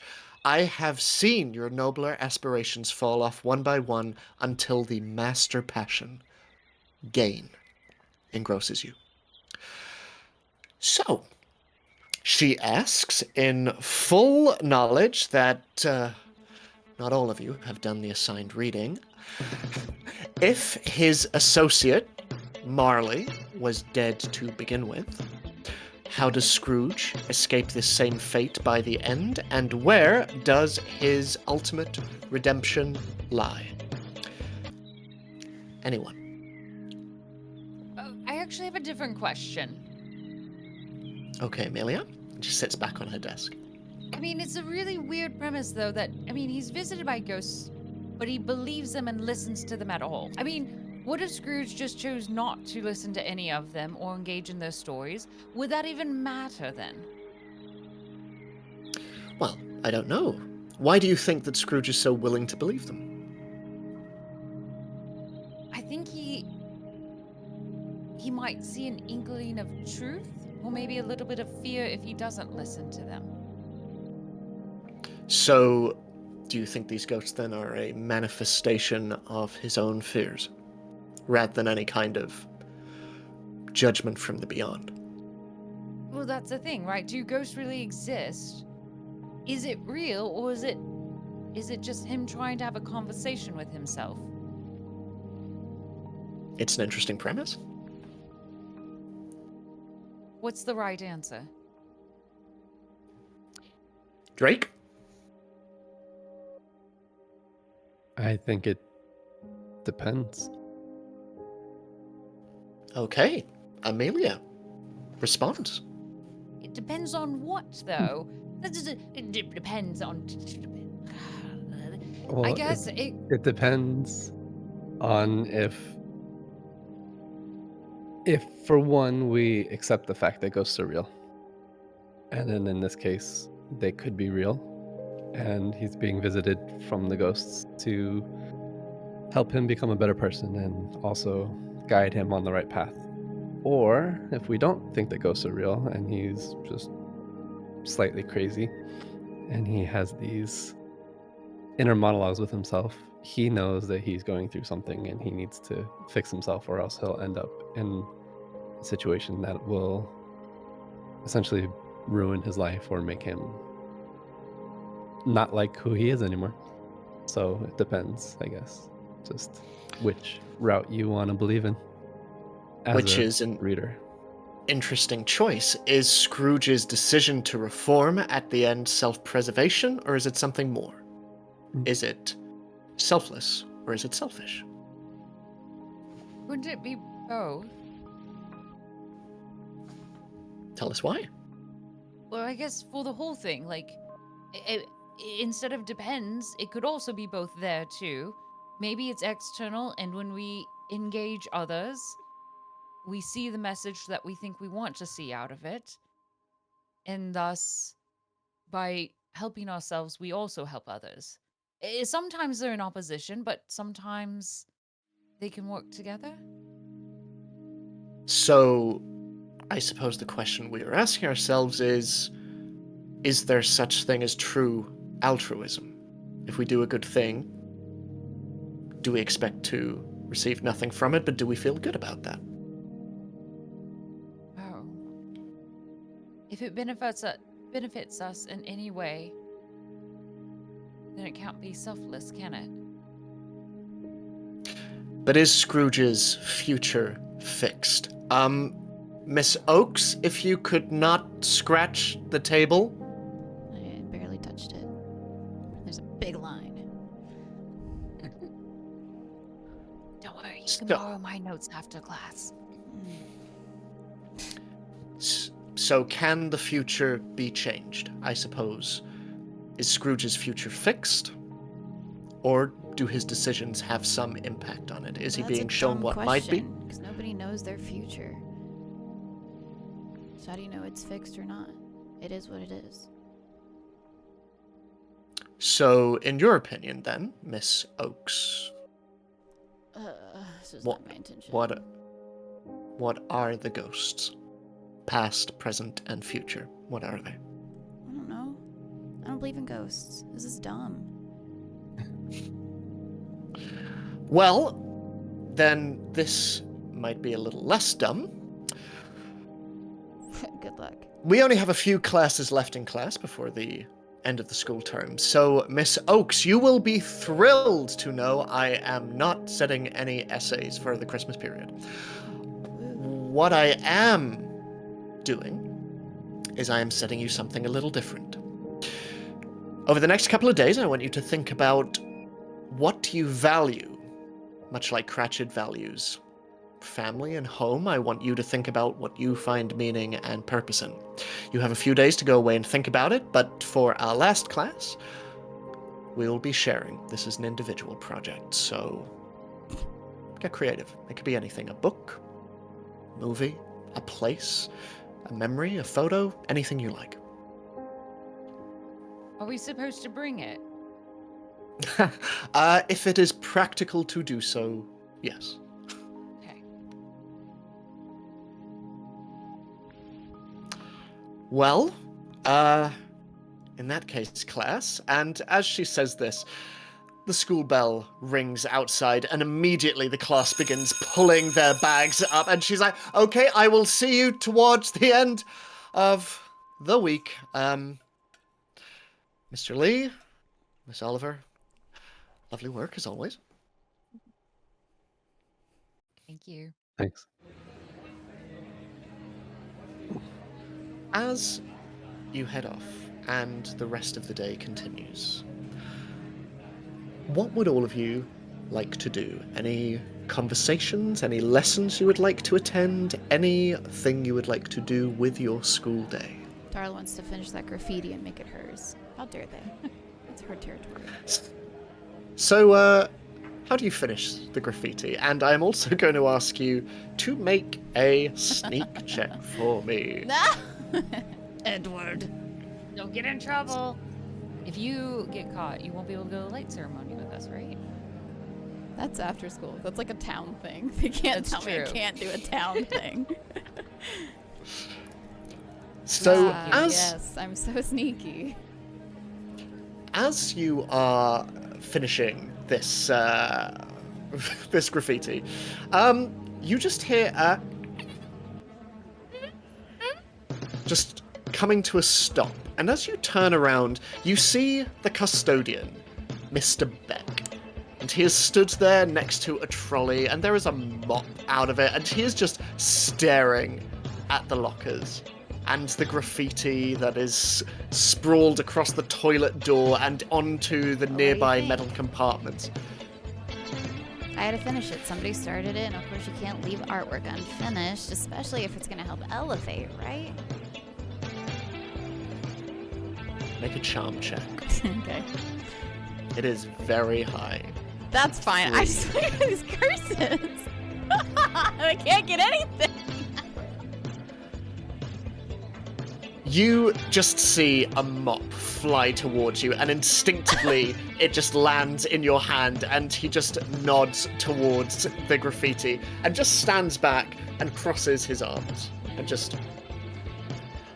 On you go.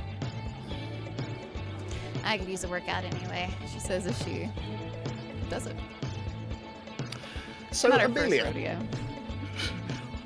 as later on in the day you walk past and you see a much more bedraggled Darla just still, like, wiping down the walls, what are you wanting to do with your day? Actually, she'll kind of lean against the lockers as Darla works on her custodial skills. Here, I kind of like how you answered in class today, Darla. Why? It was dumb. That whole No, thing. it was really insightful. I'm curious, if you had, let's say, ghosts coming to visit you in She's your just dreams, rubbing away. would you answer them? Would you even believe them? Let's say they came and talked to you and said, this thing's going to happen. What would you do? We kind of went through that already. Look, it's different when it's in person, right? When you see like actual art, What's the difference between something that actually happened that was real and then some stupid book that's not real? What about if it was in a dream? Is that real? Dreams aren't real. Sometimes they can signify something significant, I've heard, but Do you believe that they could be something significant? I mean, maybe. I had a dream that I fell off of a tree branch, and it happened. But to be fair, I was kind of trying to test the dream. So it was real then. So you kind of do believe in dreams, that what happens in them could tell? I think it's a difference between preventing them something. I was purposely trying to see if... Anyway, why are you asking this, Amelia? She says, kind of putting down this mop, and it just like splats on the floor. He's not going to like that, Mr. Beck. I don't care. Here, and she'll pick up the mop and we'll talk to you while she's still cleaning up the mess. I've been having kind of my own ghosts. A little bit more, but there's this What do they look like? one. Well, they're not. Well, you were there for one of the. I mean, it was the time travel one. That thing that happened out on football field. Yeah. I kept seeing that one. I was like, well, that's the past. And then there was another one with June. It's not a good memory, but it was true too. And I kept seeing those. And then as that's of the late, past. That's but- not future. but then- it already happened. But if the past ones are real, and then what if it included one that I didn't know? If they were all together, that would feel like it's. I don't think that's a it's dream. set. That's like a premonition. If it's something you see before it happens. So then I might have had a premonition. Okay, what's your premonition? She No, says now roll- she's leaning against the locker, puts her hands in her pocket. Oh, how the tables have turned. Thanks for doing my work. And you're hearing this out, so you have to take it seriously since I'm seriously doing your work for you. Sure. I'll let you win that. I saw something scary. I heard a gun.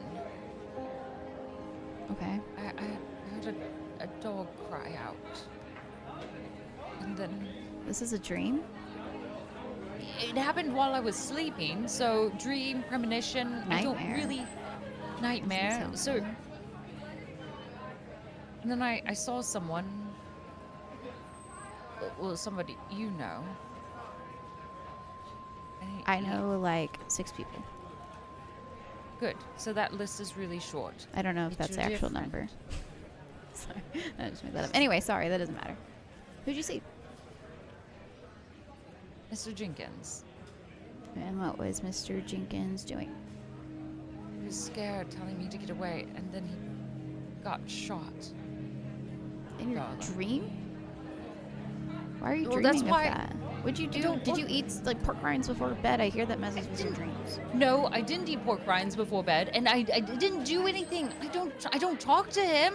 Not ever. I don't even know his dog's name, but I heard his dog in the Linda. nightmare premonition dream sleeping thing that I was doing, and it all happened, and it was scary. That's why when you mentioned him and he asked to meet, I thought, well, at first I wasn't going to say anything because I thought it had to be a dream. But then when you mentioned him today and that he really wanted to meet, and it didn't sound good, but you said he sounded old, so who knows about that? And then we had a class lesson today on top of it, and I just thought, well, maybe it is something, and it's better if I say something, and you actually really care about Amelia. him and know him. Shh. Don't, Please work on don't your let you know paragraphs. 6 people, right? You know 6 people. I don't Okay, want you 6 to only people. know 5 people. Uh, And especially if you found out that I knew something and I didn't say something because I thought it might be silly. Yeah. I don't want to regret that. Well, we're gonna see him after school anyway. So the sooner you're done with that, maybe the sooner school will be done. And Amelia's actually gonna let that mop drop to the ground, and she's gonna put her hands on both your shoulders. Darla, Amelia, I'm telling you, I know you're blowing this off, or you make it seem like it's nothing, but it was awful. I saw him die in front of me.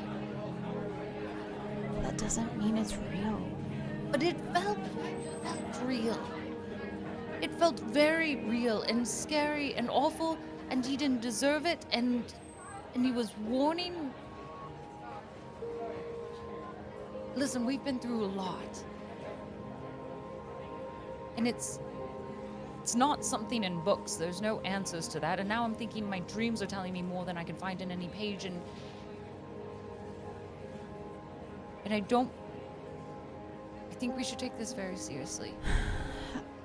I want you to take this seriously. This is I important will. to me. I hear it in your voice. And I know it's serious to you. I can't say I believe it still. I can't say I don't think that it's silly, because I do. But at the same time, I can see that you're stressed. And I'll do my best to make sure whatever this is doesn't come true. Or we can find whatever's going on or causing these Right. dreams. You don't think I'm silly, do you? And she will let go of your I shoulders. mean, I do and think take a you're step kind of back. silly. But Like, that's kind of like a compliment, kind of silly. Oh, not. Don't. And she'll pick the You mop as an back up older off the sister floor. has been wild to watch, she says, pushing away from the lockers and starting It's to so walk away. stressful. I was there once, she says. What? Break. As you shout out, you just hear a shadow hovering over you, Amelia, and turning round, you see Mr. Beck. And as far as he's concerned, sort of one student is as good as another, though seeing your face, his expression does soften a little bit, and he just looks at the graffiti and at you. Good job. And just heads back over to the other side of the corridor and leans back against it. As Drake, what are you doing with the rest of your school day? I am most likely going to the roof and then pulling out my sketchbook. And in my sketchbook, I have personalized sketches, I guess,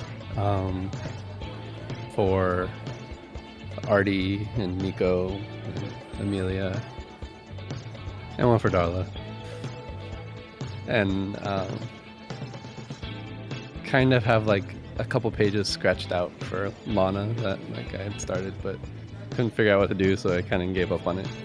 But I'm going to start a new one of June to give to Amelia, because now I know what June looks like. I feel like I can just work on this real quick, and then like that'll be my Christmas gifts to everybody. So that's what I'm gonna spend my time doing up on the roof, watching You're there. all the kids run around too that are like freaking out with their little Neurocasters.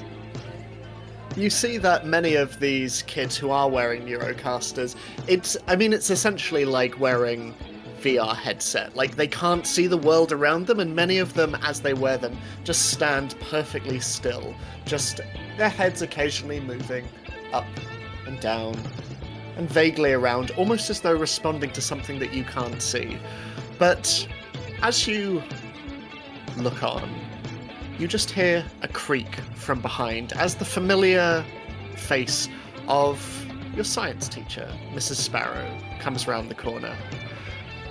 I figured with a brick holding open the fire escape, I might find you up here, Mr. Lee. Hi, Miss Sparrow. How you doing? I'm good. You must be cold. Definitely cold up here, but I'm bundled, so it's not too bad. How are you? Pretty good. Yeah.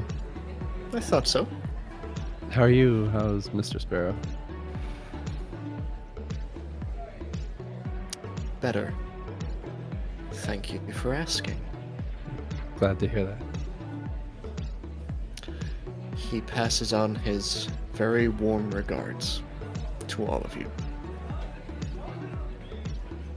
Yeah, I'm sure he does.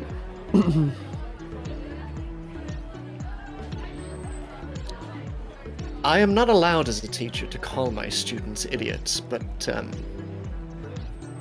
I mean, to be fair, I wasn't around when what happened, so if there was some No. idiots, yeah, I agree. yeah, you were just wrestling the guards rather than running from them. Right. Yeah. Okay.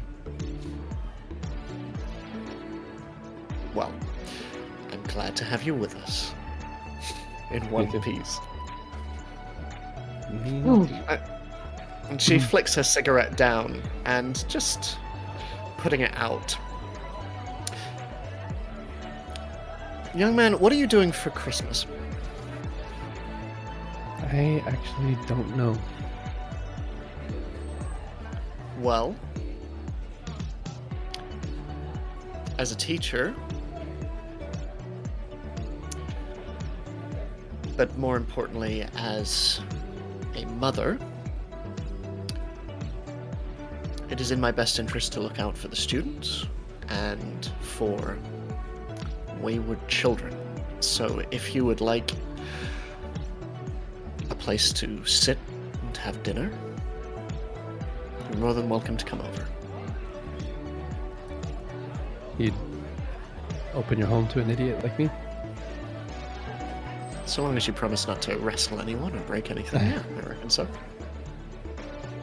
Thanks. I'll think about it. Oh, before I go, have you seen Darla around at all? I saw her this morning and we had an English class, but not since then. Well, tell her, tell her to swing by at some point. Okay. Any reason why? It's not gonna My be son's cops coming waiting home. for her or anything, right? No. My son's coming home, Oh, and I know Eli would be thrilled to see her. okay, yeah. I'll pass it on. Oh, by the way, I don't want to spoil things, but congratulations on your grade this week. Good work. Thanks. She nods and just ducks out the fire escape, disappearing from view. Pretty good week, I guess. And as you stand there on the top of the roof, looking out over the students below, and as Darla, you stroll away through corridors, leaving Amelia alone cleaning up the last of the graffiti, and the rest of your school day continues on. Across town, far, far, far out of its outer limits, there stands the high, round concrete walls of Eden Falls County Jail. Barbed wire reaches around its circumference, and at its front a large mesh sort of vestibule sits. And a door opens as a tall, muscular individual wearing a suit that is dirty and ruffled, stained with gravel from near the docks. The last place he was before he was arrested. The last place he was before his tussle with Darla and Eli and your other friends. Stuart Matson steps out, taking his first breath of fresh air in the better part of a year. His grey eyes surveying the horizon, and his messy brown hair as slicked back as they can be with sweat. He bristles under the winter cold. And looking out across the car park that sits before the prison, he sees a black limo. He approaches. The door opens. And from inside, a voice. "Get in. There's work to do." And we're going to take a break. That sounds like Magnus. Oh my god. Also, don't forget that he also has his pant leg stained with blood because I shot him in the leg. Yes. Yes, you did. So, let me have that credit. But anyway, we are going to take a quick break.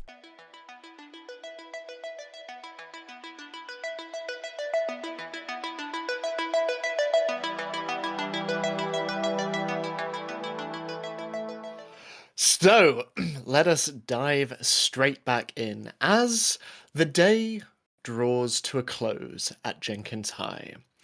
And as the school bell rings, all around, classes pile out as students in their masses pile out of classrooms and file down the corridors, running, screaming, jumping, punching, dancing.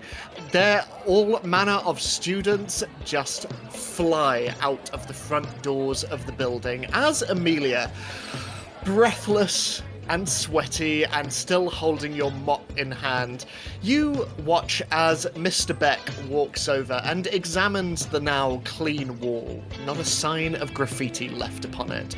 And he just looks down at you. "All right, get out of here." It's good, isn't it? Looking for approval, obviously. Make a charm check. Fair. There it is. For some reason, whenever I look at these, I forget all my letters. I'm like, what is that sound? 0. It's okay, I'm alright with this today. He just nods at you to get out of here, and he just grabs the mop off you and pops it over his shoulder as he disappears over towards his trolley. Fine. So, Amelia, as you head out of the school and looking around, you can see that stood over to one side, exchanging what looks to be like a small card. You can see your young sister June, and you can see the bespectacled Michael, his black eyes, it magnified by these large round lenses, and his tuft of red hair just like blowing in the breeze. And he just takes this card from your sister, and they both giggle a little bit, and then he disappears off into the crowd as June just sort of stands there like swaying from side to side and heads over to her bike. So, what was that? Nothing. And she just immediately pops it behind her. Are we becoming liars now? Is that what we're doing? We're lying? No, and she brings it out, and you can see that there is a large paper butterfly made out of various coloured card, and she just places it in your hand, and she's like, "See, it's not like it's anything like bad or anything, it's just something that Michael made for me." It's not bad construction, actually. And Amelia will kind of flip it over a few times, looking it through. It's quite nice. You should keep it. And she'll hand it back. Oh, okay. And she just puts it into her bag, and yeah, Michael's nice. Michael's cool. If you didn't act so scary around him, you might even like him What? too. I'll be a little nicer. I'll try. Is your friend Drake around? I think he had to stay after for a class project or something, but he's supposed to meet us over at the lighting ceremony afterwards. We're all going to be there. Oh, nice. Okay. We can maybe ride over together, maybe, and meet Mum and Dad. Well, yes, we will do that. Are you meeting Michael over there? No. Sure, of course not, no. But if he happens to be there. She just gives a little knowing smile and then goes over to start unlocking her bike. As Darla, what are you doing as students team out of Jenkins High?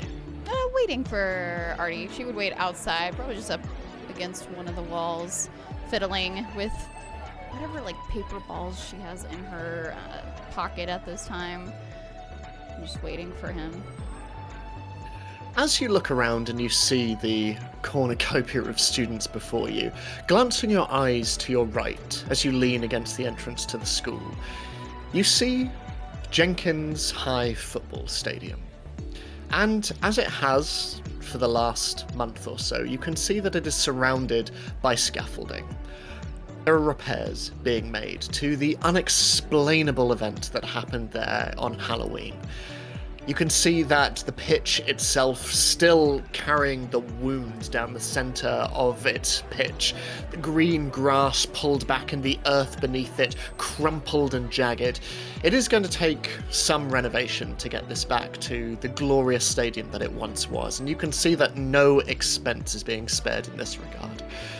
But as you look over at the work and the construction happening, you just feel a tap on your shoulder. As turning around, you see Artie just adjusting his aviators. Hey, how are you? I'm doing great. I colored and then I erased. Oh, wow. Okay. You learn much? I colored and then I erased. Oh, okay. So where are the others? Are we still going? I haven't seen Drake. I think I saw Amelia looking very sternly at her sister somewhere that way. Okay. Well, if you still want to go. Yeah. Well, I mean, we gotta find Jenkins. I haven't heard from him in a while, too. Also, Amelia talked to me. Darla pauses for a moment, because normally she would spill everything to Artie, but she's trying to respect Amelia. Can you No. make a charm check for me, please? Yeah. Or contact. I mean, Is it much of a muchness? it's more so I need blesses to do any changes. As a 0. You note that as you don't lie, but you omit this information, you see Artie's eyes just flicker almost in recognition that something is being left unsaid. But he nods and I feel like you can tell, especially when she does that. She probably looks away, can't make eye contact. Kind of looks down for a minute as if there is something important while she's saying this. Before, anyway, yeah, like Amelia's concerned too, so we should go and find her and Drake. well, you lead the way. Say less, and she does. She beelines it to where she last saw Amelia and June. Amelia, you watch as June just uncouples her bike and sort of turns towards you in a very I'm ready kind of, as Darla and Artie join you. Perfect. Are you all also going over to the lighting ceremony? Because then I think afterwards we can go see our friend. No, we need to see him beforehand. Oh. Right. She awkwardly looks over at June. Do you want to go on a solo adventure? And you see her light up a little bit before immediately, like, bringing herself down. And, well, only if you think Mum and Dad aren't gonna get, you know. And trying to keep it from the others, she just leans in and they're not gonna be worried. Oh. Let's not tell them. A little secret between you and me, right? Are you Okay. saying this loud enough for us to hear? Darla's so Make a proud if you are. sneak check, Amelia. Oh man. Am I becoming a bad person? Well, you know, Oh. they say you attract the people that you're similar to. Darla's your friend. Two Oh my successes. god! Nope, didn't hear. Still fiddling with that paper. Actually, she pulls it out by now. And she's like, I didn't even use a straw earlier in litters. June just nods very affirmatively at you, Amelia, and just, okay, I'll see you there. And she just gets onto her bike. Keep your hat, mitts on the entire time. Yeah, It's only no gonna get paper colder. cuts. None. None. Thank you. And with that, she kicks her bike off, and you see it just disappear into the throng of students, many of whom are far taller than her and yourself as well, as she just disappears from view. Oh, I really hope I made a good choice. Can I spot Michael? Ooh, make an investigation. He's check. following her. I might recruit him. I would like to take one of my I'm gonna use one of my blesses. Two of my blesses.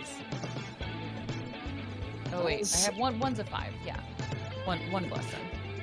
So I will say with one success, you watch as the bike disappears through the crowd, and just before June completely disappears from view, like a shark's fin in the water, you see a small tuft of red curly hair Cute. just disappear into the crowd along with her. He'll be fine. He knows Taekwondo.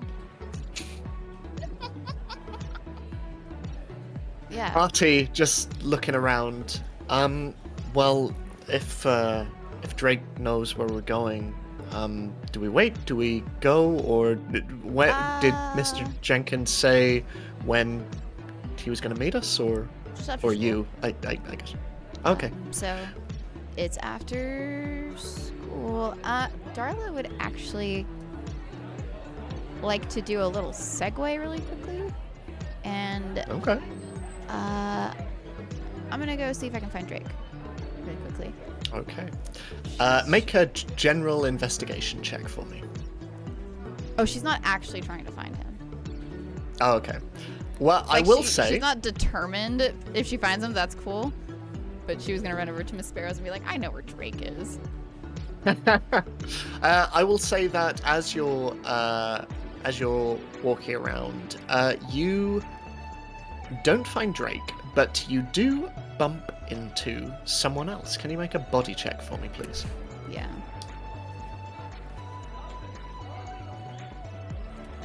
Zero. You, as you turn a corner, collide into a very, very familiar figure as Lana Stewart just bumps in. And watch where you're. I mean, I'm sorry, I didn't see you there. Hi. And oh, Are it's you you. sick? No, I'm fine. How are you? Anyway, watch where you're going. It's lovely to see you. not And the she same. just starts walking off. Have a nice day.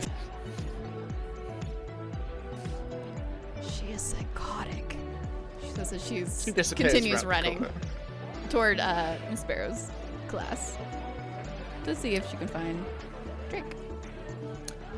No sign of Drake, as you search the school as best you can. But Drake does not appear to be anywhere. Weird. All right. And she runs back to her pass. Okay, so I looked everywhere. I wasn't even with Lana, which is kind of strange because they've been hanging out a lot lately. But that's a discussion for another time. Shall we go? Wait, what do you mean they've been hanging out a lot lately? I don't know entirely, but like you can see it in his eyes whenever he's next to Lana. It's like turns into googly eyes, which is wild because why would anybody get googly eyes? So we're going, right? We can stop talking about this. Yeah, no, of course. I just, Sick. oh yeah, I guess he was in a car today. My bicycle.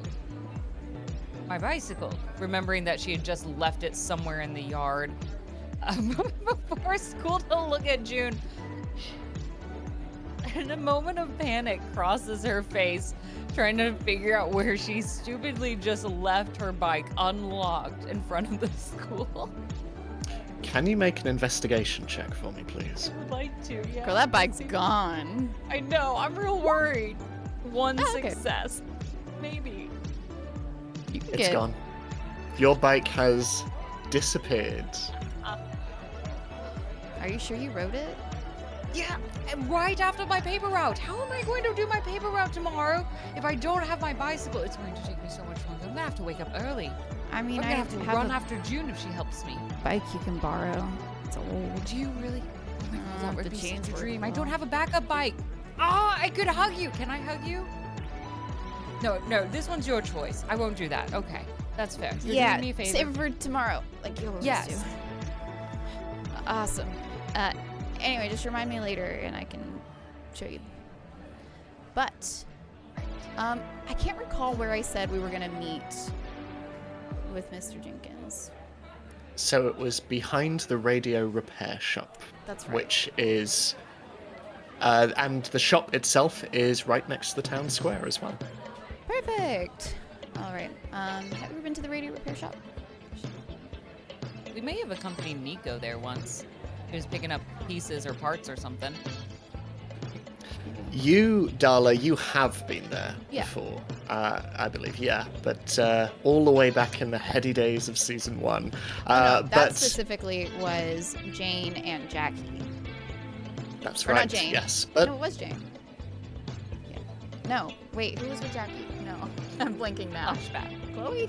either Chloe. way, you would be familiar with it. It is, while it is one of the older shops in Eden Falls, it has remained relevant even despite all of the recent technology that has been introduced in recent years on account of the loop. But are you headed there now? Yeah, she would lead the way easily. Second nature, passing everything that she's familiar with, every trash can that she's kicked, and passing through every alleyway she's thrown firecracker poppers in. So, as you make your way deeper and deeper into town, Amelia, Artie, and Darla all, you find yourselves entering the town centre of Eden Falls, altogether than the suburban and outer limits that all of you are used to. It is full of shops. You can see that there are long stretches of street where there are barbers, and there are record stores, and you can see a number of clothing stores as well. And as you walk along, you can also see in many of the sort of more goods and conveniences stores and electronics stores, more of these Neurocasters all about. But as you make your way further and further into town, eventually as you round the corner, the town square of Eden Falls opens up to you. At its centre, there is a giant square of freshly cut green grass, in the eye of which sits a giant water fountain in the shape of spouting fish and deer, and at its top, sat within a cascading bowl of water, a large stone eagle. And all around the square there are businesses and shops, some older with faded store signs, and others newer with shimmering window displays, and all about you see decorations. Snowmen, tinsel, large plastic snowflakes, elves and gnomes, Santa Clauses and reindeer, decorated fir trees, and hanging from every storefront, unlit, multicoloured bulbs. And on one side of the square stands the entrance to Eden Falls Mall, a giant building of glass and metal, its blocky structure shining in the fading afternoon sunlight. And opposite this, at the top of a large, wide set of steps, stands Town Hall, pillars lining its front before its large oaken entrance, a large round window in its surface underneath its sloping roof. And beneath this, built upon the steps of Town Hall, stands a presently empty, red cloth-covered stage, on which there are arranged a row of white fold-out chairs, along with a mic stand and what looks to be next to it a large red button. And behind this, so tall that it threatens to obscure even the circular window of Town Hall itself, there stands an almighty fir tree, its branches fighting to break through the sheer amount of decorations and unlit lights that sit upon its surface. And before you are crowds upon crowds of people filling almost the entire square itself. You see hot dog stands, you see burger joints, you see roasted chestnuts on small, little, what's the word I'm looking for? Stalls, that one. And you can see decorations and hats being sold and handed out. It is busy, as it always is around this time of year. But as you enter the edges of the town square, what are you doing? This is a lot more people than I thought. It's fine. If we all just stick really close together. Do you want to hold my hand? And Amelia will. Oh, it's fine. Come on. Fine. Okay, we don't have to do that. She says, like, elbowing Artie. I mean, if if you want, if that would make you feel safer, we can hold hands. And immediately, suddenly, he's doing all of these mental gymnastics and calculations, and he turns to you, Darla. If you don't want to hold hands, it's okay if I can. I was okay, cool. Thank you. Thanks. Anyway, the radio shop's just right over here. No, it's fine. You all hold hands. Amelia will just hold hands with herself, and I'll just march ahead, going in the direction you pointed for the shop. In my pockets. It is cold. Pushing through the throng of people in front of you, all of them facing and waiting expectantly towards the red, empty stage, can the both of you make comprehend or investigate checks, whichever you would rather? Wow. Can Artie roll? So not be a Darla. It is teeming. You can see absolutely nothing between the two of you, owing perhaps to the fact that the both of you are somewhat smaller than those around you. But as you make your way forward, and you eventually push out of the edge of this large crowd, you see ahead of you the radio repair shop, the alleyway next to it, and you see no sign of movement as you approach. It's over here, she says, leading through to back and behind. Mr. Jenkins? Do y'all see him? Is he hiding? Is he playing tricks? Or Linda? Very sketchy. Linda, she says, kind of like patting her pants, like a... And round the corner you see the German Shepherd, Linda, just... This, Amelia, is Linda. And Darla is like scruffing her. I haven't seen you in so long. Where's Jenkins? Over here. Jesus, why? And you see from behind a set of bins just Mr. Jenkins come out. Why are you crouching?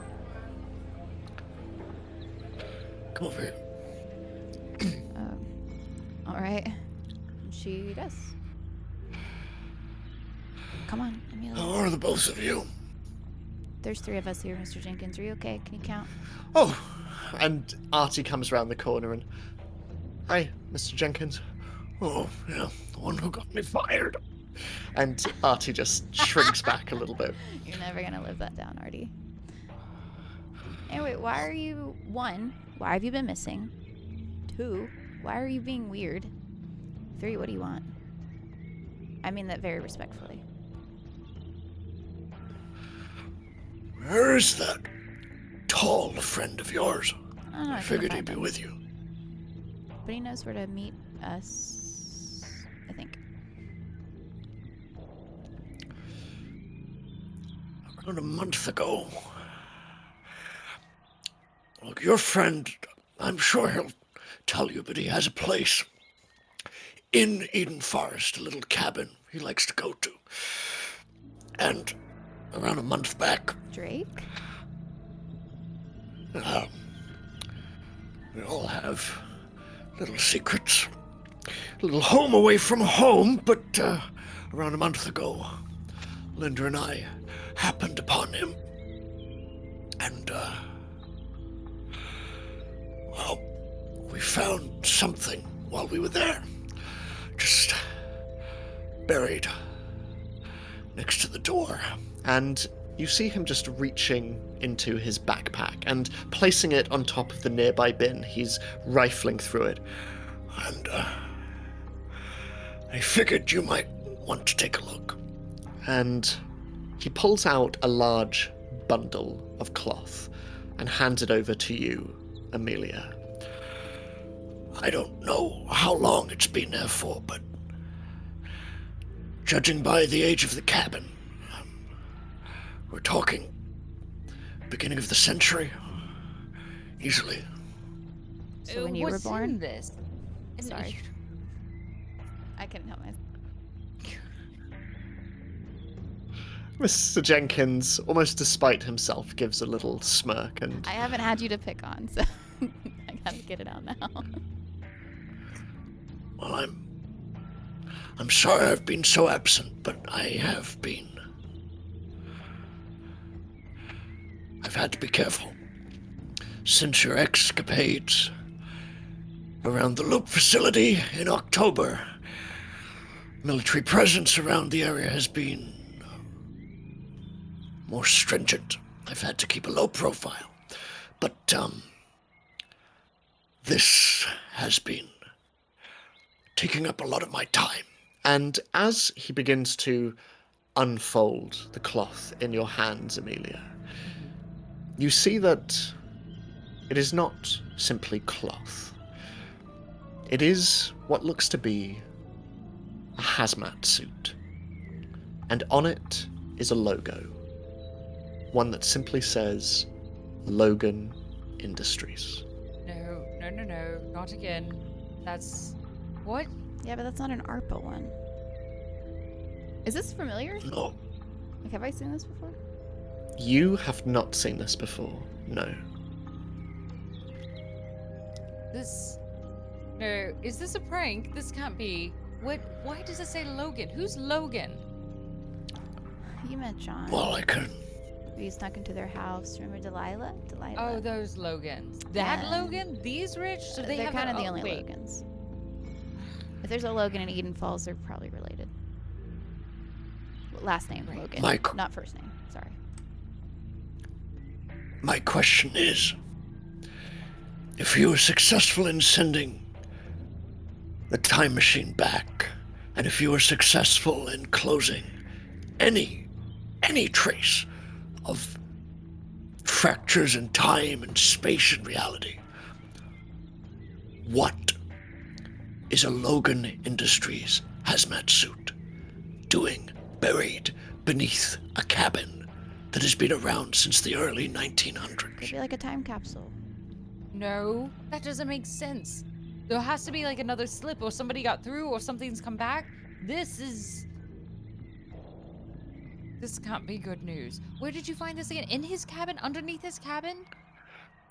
Underneath the front door. Linda found it. And Linda looks up and... You're very adorable. And Amelia's gonna bend down. Can you sniff out any more like these? Make Make a lead check for me. Okay. I would like to use my last 2 blesses. Okay. How many successes will that turn it I into? think that turns, actually, that will just turn the 4 into a 5. So I only need to do 1, because the 5 and a 6 are worth the same, right? Okay. The other one's a 1. That has given me 3.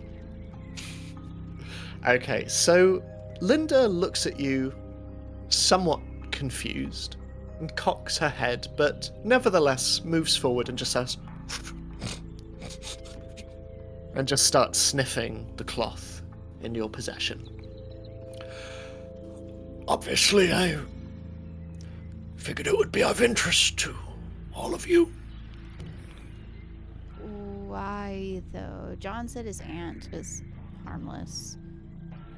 And his grandpa's almost dead. And his dad's in jail. Why are we stressed about All I Logans? know is that where there are Logans, problem and trouble are never far behind. I have to agree. I think he's got something spot on. You should be really safe. And Amelia's gonna stand up and kind of like put a hand on the arm of him. You should really make sure you don't go out on your own. I mean, even with Linda, it's very dangerous for you. Darla clocks this. Just looks at Amelia. Yeah, you should be. You can stay with us and hang out. She doesn't know how to not make it weird, but she's trying to help you. What do you mean? Ooh. Like under? Wait, what do you mean? You want to be mean undercover? stay? I can give you a hat. Do I tell? Amelia will look over at Darla real quick. No. Do I tell him? It's just really dangerous, and we know the Logans are not to be trusted. It's not like they haven't crossed boundaries before, and if they do it once, there's no saying how far they could go again. It's dangerous, and if they want something, and if this has been buried for a long time, perhaps there's a lot more. We could be dealing with very different Logans, or maybe the same Logans, but from a different time. This is not the same of what we know. Yeah, but there's no fissures and stuff. This is just found buried. It's different when it's buried, like, purposefully. But what we know of, how long did the dead Logan man found out all of his little artifacts for how long? Those fissures were just starting to become much more apparent. They could be small or hidden or back in more caves, and we don't even know that they're there. We got lucky So- we stumbled upon a dinosaur. You want to keep me safe, despite the fact I have been doing a very good job up until now, but where do you presume to keep me safe? Well, where have you been? What's your safety spot? Like I say, I've been in my lab, keeping a low profile, lower than usual. I mean, nobody knows you have that, so I guess that's a safe spot. And if you want to stay there forever, I can bring you food and water.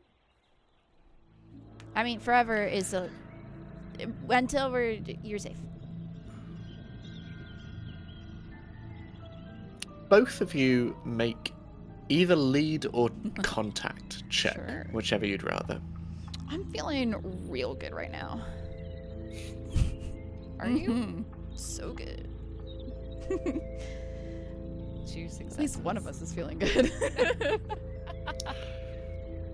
Looking at you, Darla, and just kind of, he's very used to you, and this familiarity, he just sort of, his face withers as he looks in your direction. Are you particular on snacks? But as his eyes flick to you, Amelia, his brow furrows somewhat, and he sees a very real intensity in your eyes. And he falters somewhat. Please. Well, all right, if you think would be best for me to go to ground. It would not be the first time. Just pace it out. We'll come check with you. You can always contact Darla if you need anything particular, but if they figure out you found this, maybe you should not find anything for a while, and we'll find some things. Spread it out so that way they don't... Whoever they is, might have trouble tracking us. Amelia. Yeah. Darla is thinking very specifically about their conversation at the diner when you gave her those pieces. And now seeing you with June, she's gonna hold out her hand. You should let me have that. You're right. You're right. Now, are you going to be safe? Yeah. Okay. Trust me. Commander Decker came to my door this morning, and you know what he said? Nothing, basically. So, I am immune. And she... You had the commander come to yours, and she'll hand you the hazmat suit. Yeah, was this the third time he said? I think so. Yeah. And she takes it, and is it sizable enough for her to put it in her bag? Because her bag's pretty big, but...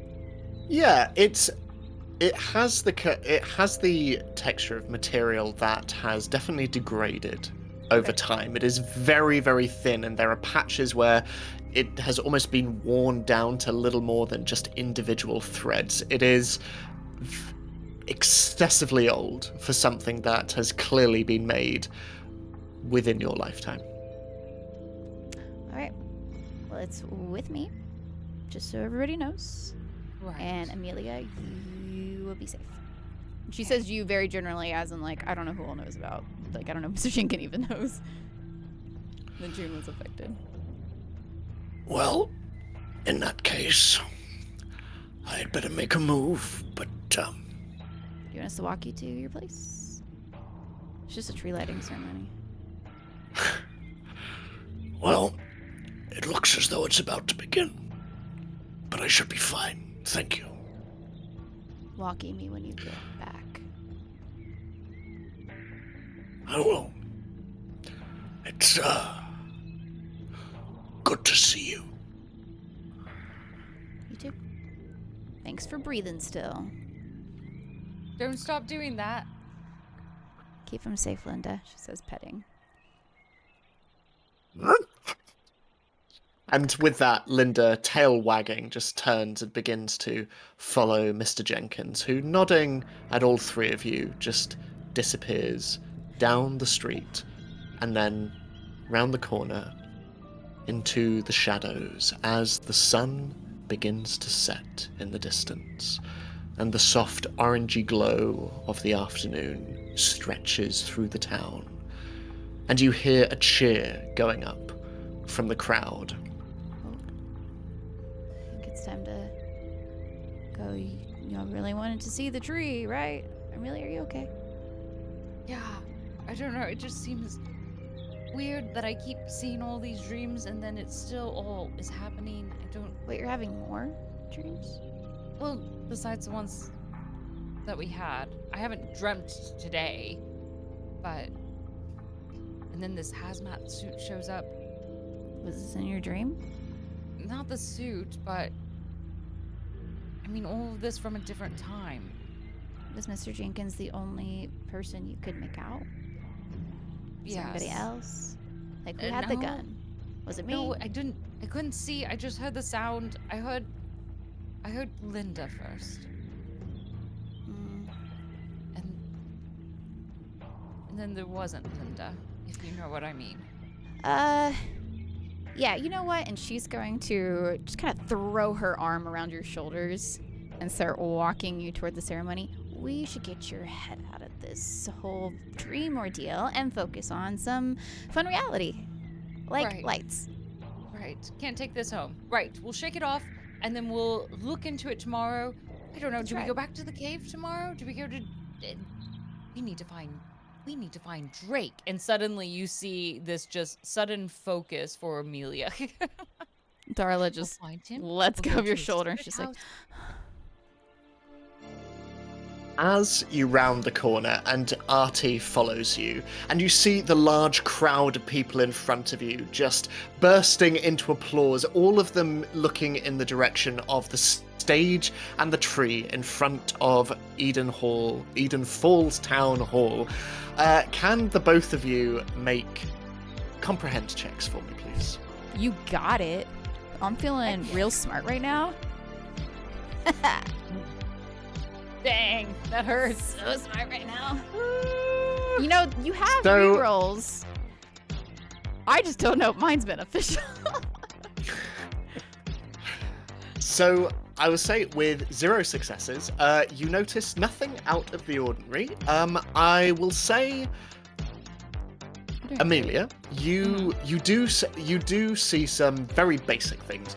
You see through the crowd on the other side of the town square your parents, and they're currently stood with June, and their hands are on her shoulders, and she's like stepping up on her tippy toes to try and see what's happening on the stage. And you, Darla, see something very different. You see that off to one side, there is quite a bit of police presence around the square, and you can see off to one side a cop car, next to which stands a very familiar figure to you, Sheriff Mitchell, a short, muscular individual with a stern, square face, dark eyes and brown eyes, and her fur-lined sheriff's jacket is buttoned up against the cold, and just under her right sleeve you see a mechanical robotic hand just tapping out on the hood of the vehicle.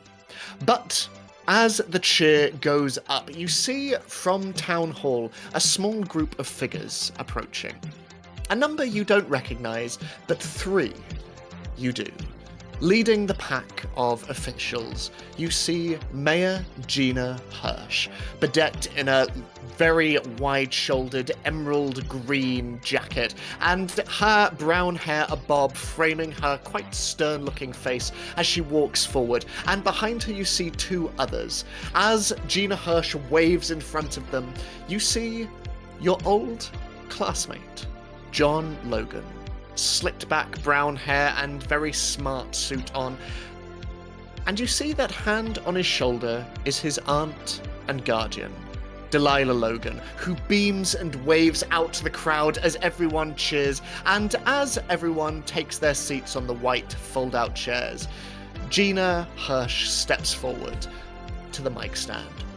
Welcome, Eden Falls, to our annual light ceremony. It is a delight to see so many of you here every single year. This event serves as the highlight of my calendar. And I can't think of anyone more fitting to assist me in this humbling duty as someone who has contributed so much to our town over the years, the incomparable Delilah Logan. And another cheer goes up from the crowd as Delilah steps forward and shaking hands with the mayor.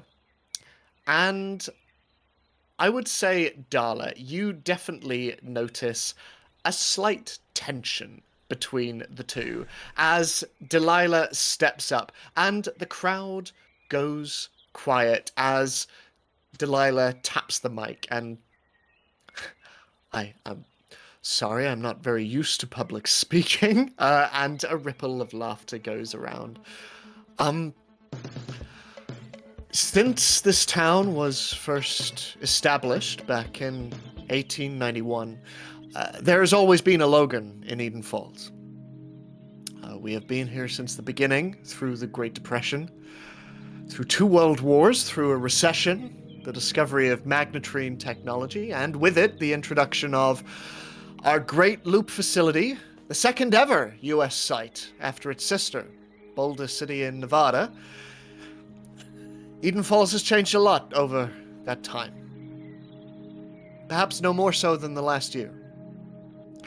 Blackouts, earthquakes. 1983 has come with a great many challenges. And for many, it has been a year of strife and struggle. But in times of tribulation, it is important to remain strong. steadfast. And under Mayor Gina Hirsch's constant guidance, nowhere have I seen this more ably demonstrated than in this constituency, in this community.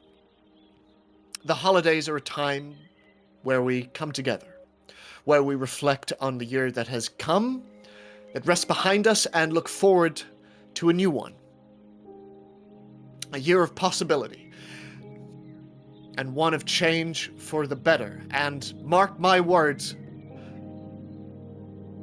change is coming.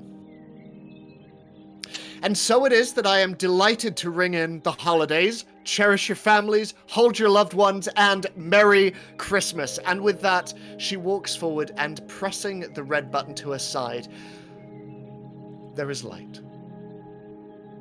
Across the tree, around the town square, across every shop front, and down every street, multicolored lights spread, shining out against the darkness. Reds, greens, blues, yellows, whites, gleaming against the winter evening. And everyone cheers, and Delilah Logan just waves and steps back as all of the officials on their white chairs stand and begin to clap. And as this clapping begins to die down, the crowd, not dispersing, but certainly spreading out towards the other amenities that are on offer, begin to talk amongst themselves, begin to mingle and catch up. You see families talking with one another, and you see shopkeepers stepping out, beginning to close their shops and join the crowds. You can see vendors handing out hot dogs and burgers, as there is still no sign of Drake.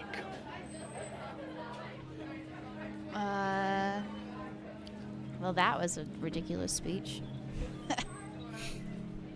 Imagine if people knew. Ugh. Anyway, are you hungry, Amelia?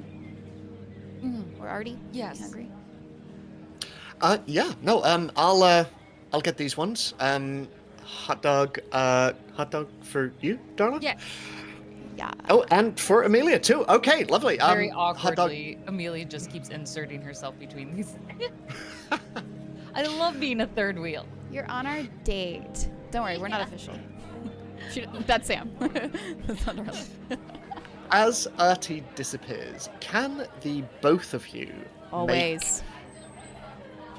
make comprehend checks for me, please? Round 2. Maybe it'll be better. Can I at least get successes so I can curse? What? Oh. Well, man. She comprehends the world. I see. You know what? Everything. Can I give you 2 of my blesses to make that 5? You're like, let's get everything. I want this to be the best comprehension roll. We actually solved the mystery right now. Hold on, let me pull up my notes. We're about to get a knowledge drop here. But I'm dead serious. Would it change the answer if I gave... Yeah, it Okay. would. 4 to 5 is a big leap. Alrighty then. I can't use these. Go for it. You So- have 5. With 5 successes, Amelia, Yes. as you stand there, and Darla, as you look off in the direction of Artie, who is awkwardly fumbling around for change in his pockets and buying and very awkwardly carrying 3 hot dogs, it is as though the world around you quietens. As Amelia, you hear a familiar voice. 2, in fact, through the hustle and bustle of the crowd.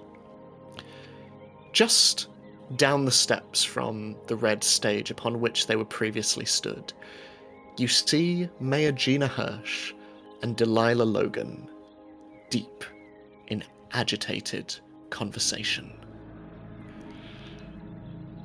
And I would say, with your 5 successes, you see and you hear the following.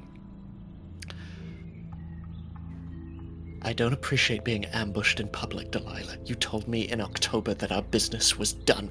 I know. And I am sorry. But My father. New information has come to light. We require some strings pulled fast. What do you need? And you see Delilah take out from her coat a brown folder. And she passes it over, and as it opens, with 5 successes, I was going to give you something vague. I'm going to tell you what it says upon this document. Okay. As it opens up, you see the official stamp of Eden Falls County Jail. And it says the following upon it. As you squint your eyes and you just try and lean through, as people move past you in the crowd, and you just crane your neck here and there, you manage to read the following. Considering the magnitude of crimes attributed to the convicted, it is the state's opinion that Eden Falls County Jail is not fit for purpose in their imprisonment, and a prisoner would be better housed within a more secure facility. Therefore, I, Martin Law, Warden of Eden Falls County Jail, do hereby request Robert Logan's transferal to California State Prison, LAC, with immediate effect. And at the bottom of this document, you see that it has been signed by one Warden Martin Law, and you see an empty space for a counter-signatory. Delilah hands it over. All the details are in there. The warden has already agreed. All we require is your counter-signature. Must be useful for your brother to have friends in such low places. And Gina Hirsch signs it and immediately slams it shut and hands it back over to Delilah. For what it's worth, Gina, I'm sorry. You can save your apologies, Delilah. Have a Merry Christmas. And Mayor Gina Hirsch storms off. As Drake.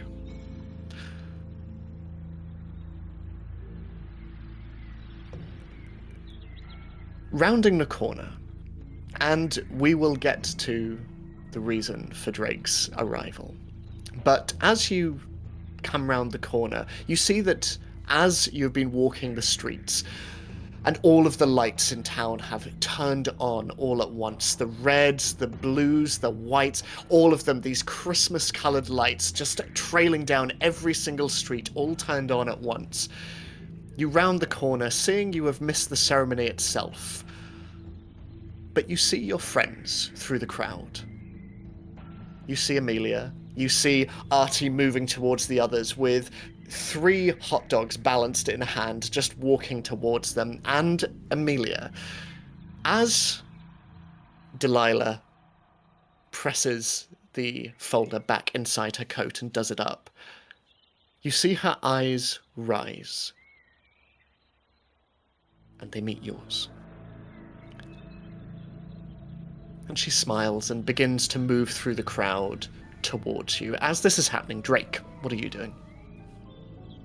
I will start walking over, since I finally found everybody. And not realizing the tenseness of the situation, I guess. Just yell out. Be like, hey, what's up, guys? Oh, Amelia's gonna flip around to face you instead. Did you want a hot dog as well? I can get a, please, Darla, please take one of these, please. Yeah, thank you. I appreciate that. It's fine. I don't need a hot dog. I'm good. No, you can have mine. It's okay. And he just thrusts it into you and immediately just goes back to the vendor and just disappears into the crowd.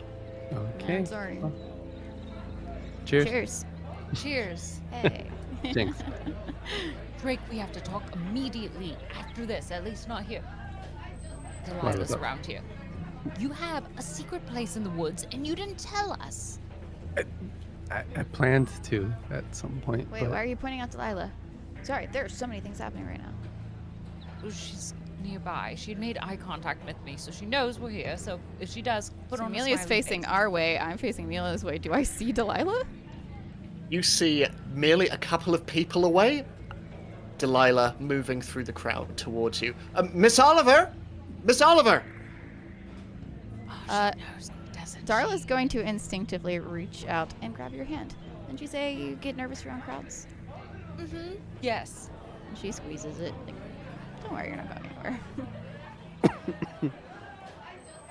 Delilah steps through the crowd and looking down at the two of you and very much looking in your direction, sort of on your eye level, Drake. She just nods. Hello. Hi. Are you looking after our sword, Mr. Lee? Yeah, it's polished and sharpened, so Good. thank you. Good. I'm for glad it. doing it. I'm glad it has a good owner. How are you doing, Amelia? Fine. I lost my bike today. Oh God, I'm sorry. Did you? It's fine. I'll get my friend Darla's going to lend me one. Yeah. Lovely. I'm going to lend you one. Do you It's need nice something? to see. Sorry, we're having Yeah. like a friend moment and you're interrupting. Yeah.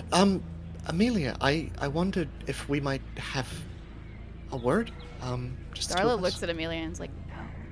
She squeezes your hand real tight.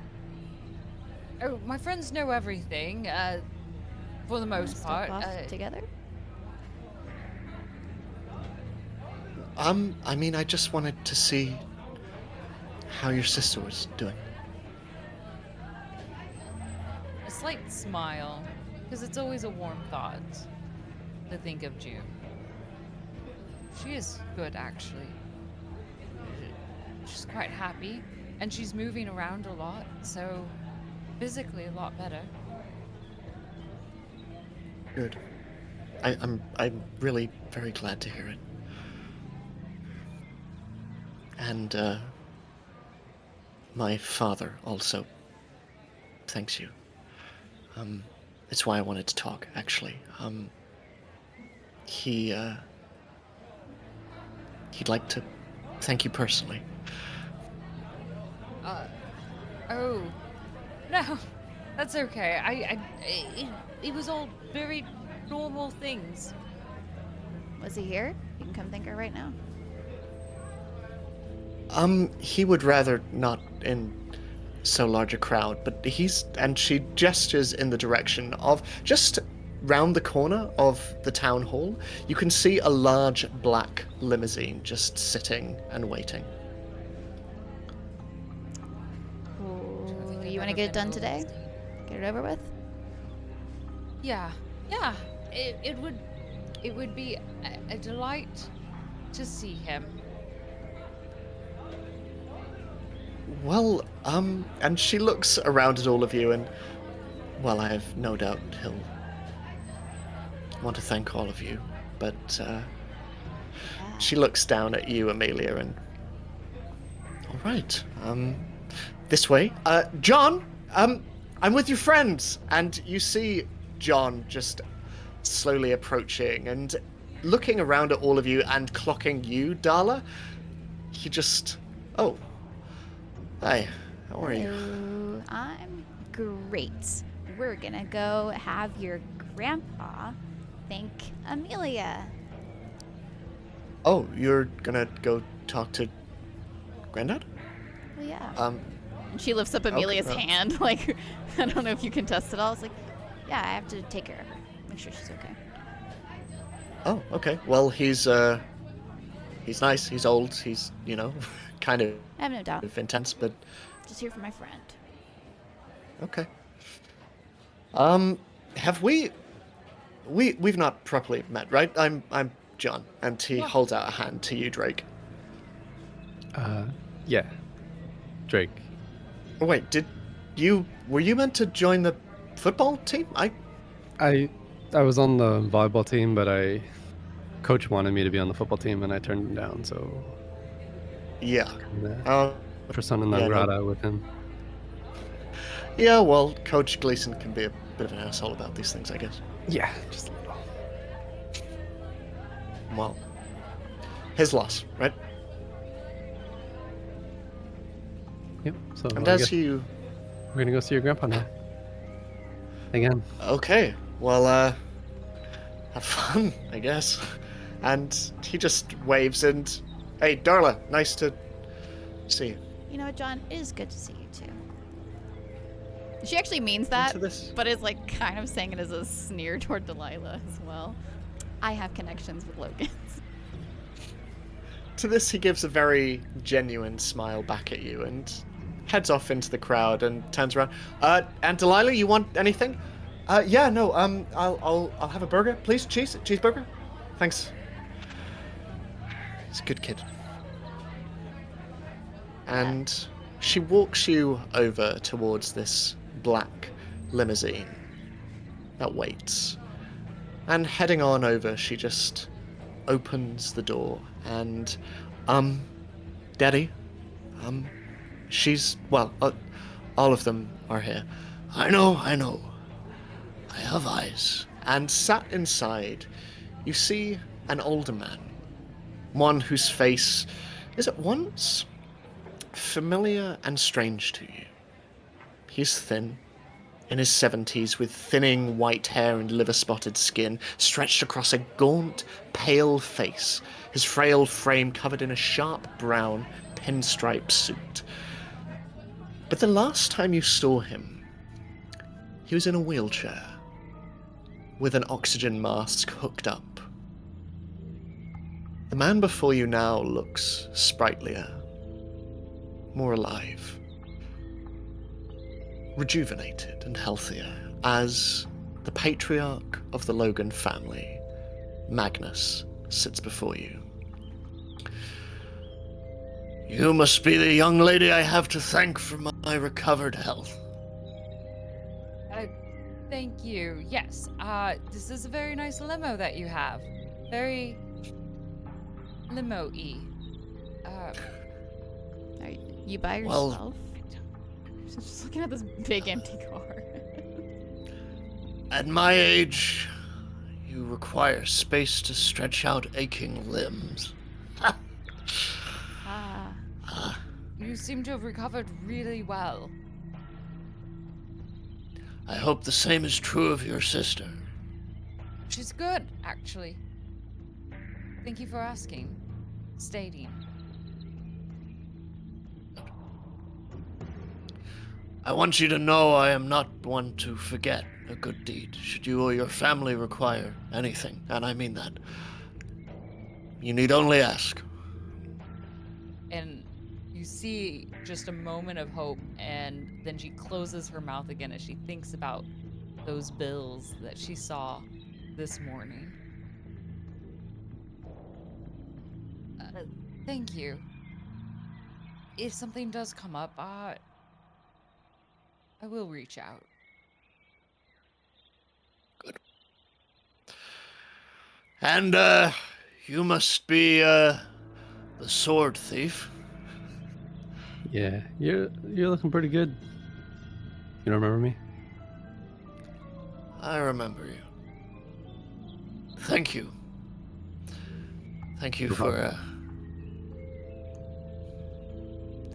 And you... I know you. Everybody You knows are the me. one who helped to arrest my son. Yeah. How's he doing? Still in jail. No great loss.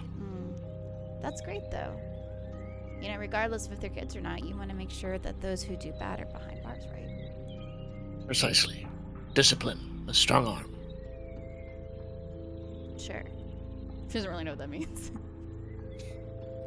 Well, I simply wanted to thank you all in person. I'm still not quite at my full strength, but I'm glad that October's ordeals haven't impacted your lives too much. Can say that. But I'm glad you're doing better too, I guess. Thank you for inviting us to your car. And Amelia Of course. just is super uncomfortable. You can see that she just feels so stiff, and she's clenching Darla's hand. Is there no driver?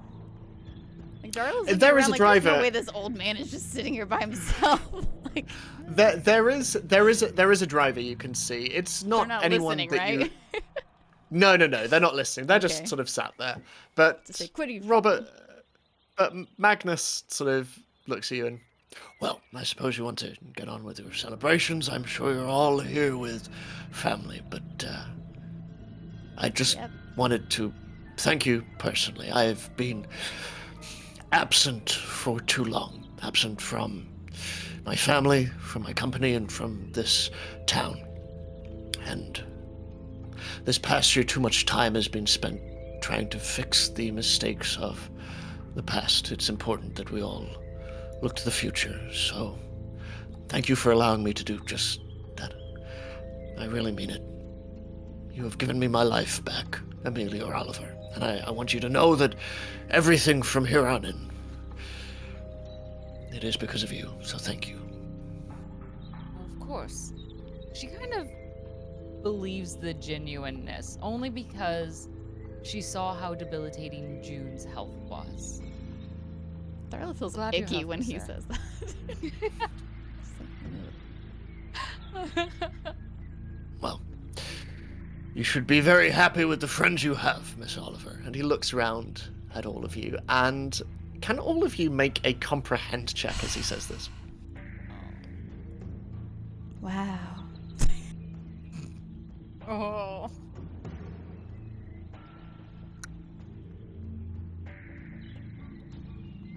Dang.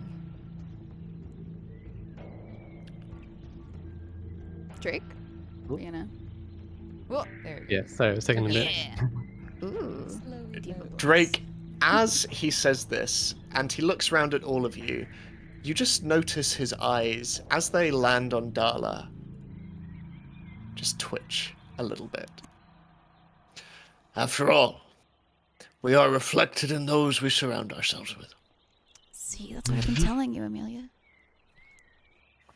Well, Delilah, I'll see you soon. The rest of you, have a very Merry Christmas. Yeah, you too. He nods and just closing the door, you just see him tap on the divider between himself and the driver, and the limo slowly pulls back and away. That was weird. I mean, he's a weird guy. Delilah's right there. Delilah is stood just off to one side, sort of respectfully keeping a distance, and You know, he's a she, weird guy.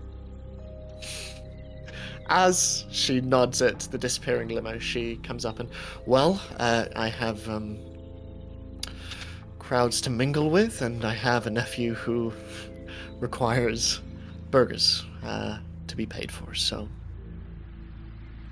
I will see you all soon, I hope. Thank Yeah. you, Delilah. I'll see you at the club again. Hopefully not too soon. Sure. Bye. So long. Merry Christmas, if I don't see you beforehand. Merry Christmas. And she heads off into the crowds, leaving the three of you alone as she passes Artie, who's coming I out was just chewing Just nonchalantly. about to say that she forgot about Artie. Her hot dog He's is- chewing nonchalantly on a hot dog as he walks towards you and is like, "Hey, what's up?" Why Nothing. did it Artie. take you so long? Oh, huge queue. Huge. I saw John, by the way. He's Oh yeah, I looking. did too. Yeah, he's looking sharp and well. It looks better, I'll say. Less disheveled, disgruntled, angry, upset, sad than last time. But Yeah. not too far from that still. Anyway, how's your hot dog? It is deal.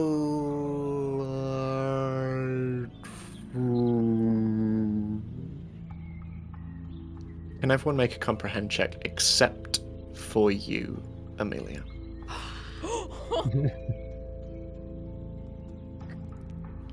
With that I'm doing zero. too many weird sounds I'm doing today. so What are good. you doing?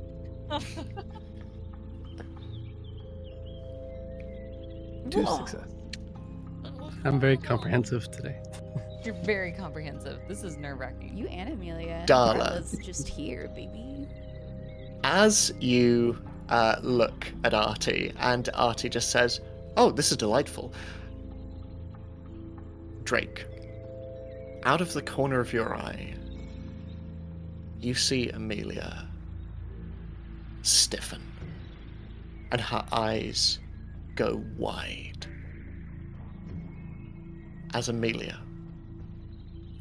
standing there, once again, all sound around you disappearing. The crowd in the square going silent, and your friends blurring around you. You feel a sudden warmth pass through you. A warmth you felt this morning, but more than this, you register it as a force similar to that you felt just over a month ago, when you and your friends closed the tear in space and time within Jenkins High football pitch. The force of time and reality itself stretching, moving around you, those waves of energy that were cascading against you and your friends. You feel that same warmth through you now.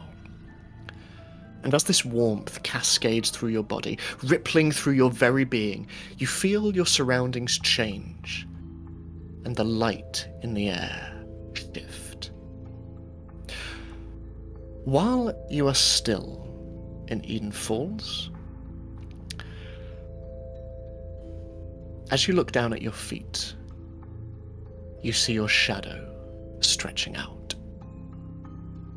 Longer, stranger, more abstract and distorted, farther and farther away from you. And as it stretches towards Artie, you see that he is no longer there.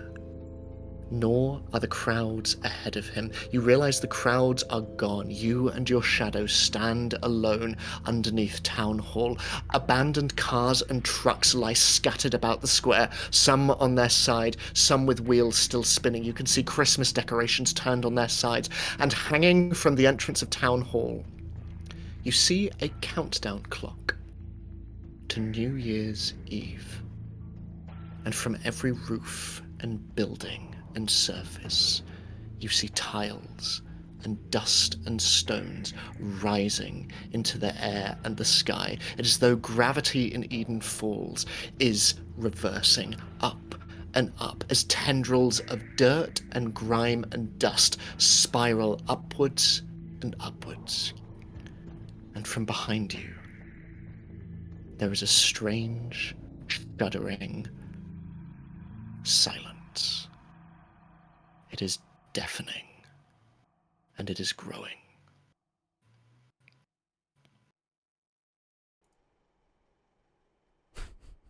Drake, you notice her. What are you doing, Drake? And then Amelia, what are you doing? Because you realize you can look around and move in this state, but Drake, as you see Amelia, just seize up. Gonna go in front of her and be like, Amelia? Amelia, are you okay? And if she doesn't react, I'm gonna grab her and try to shake her a little bit. Make a contact check for me.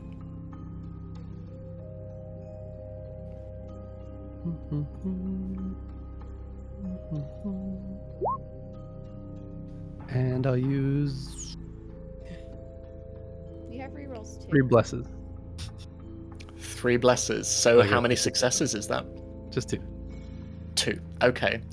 I will say, as you take Amelia and start to shake her, Amelia, for a moment, Drake's face appears in front of you. And you hear him just say your name. And it echoes out and out before being subsumed once more in this silence that is growing behind you. And that silence is getting closer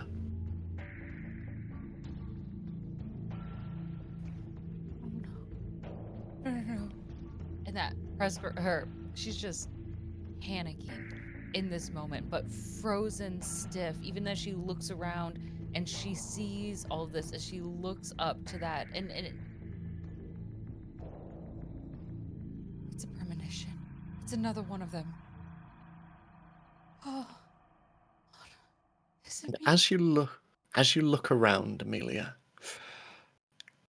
you see looming on the horizon, beyond the roofs of the buildings that surround you, and even beyond Eden Forest, from the direction you know the loop sits, a massive dome, dark, black, bright, and growing, higher and higher and higher, wider and wider, spreading into the sky and through the trees and through the buildings with terrifying speed. A circle, a sphere of shining black light, solid and terrible, growing like a pustule in reality, cancerous and wicked, breaking out and out and out as your shadow stretches farther and farther and farther. And as quickly as you can comprehend it, suddenly the dome, it hits you. And everything goes dark. Eden Falls is gone. And the end has come. As suddenly, in the real world, you fall to the ground and you see Drake before you. And Drake, with your contact from earlier, you are able to catch her before she hits the ground.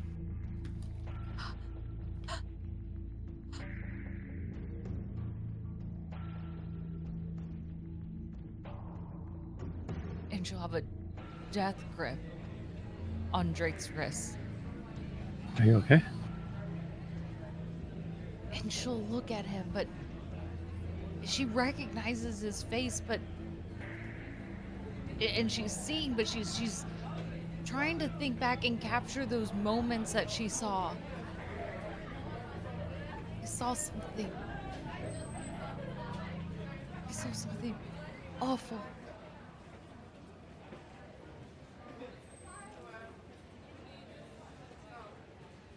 And she just begins to shake, those words unable to get out. No, just give me a pen, a paper. Do you have, Drake? You give me your sketch pad, something. I'll give it to you. Just immediately. and she Here you go. What do you need? just sits on the floor and begins to write down everything that she saw. Darla and Artie standing there, you see this, and you see Drake hand over the notebook, and you see as Amelia flicks through pages, on which you see drawings of all of you.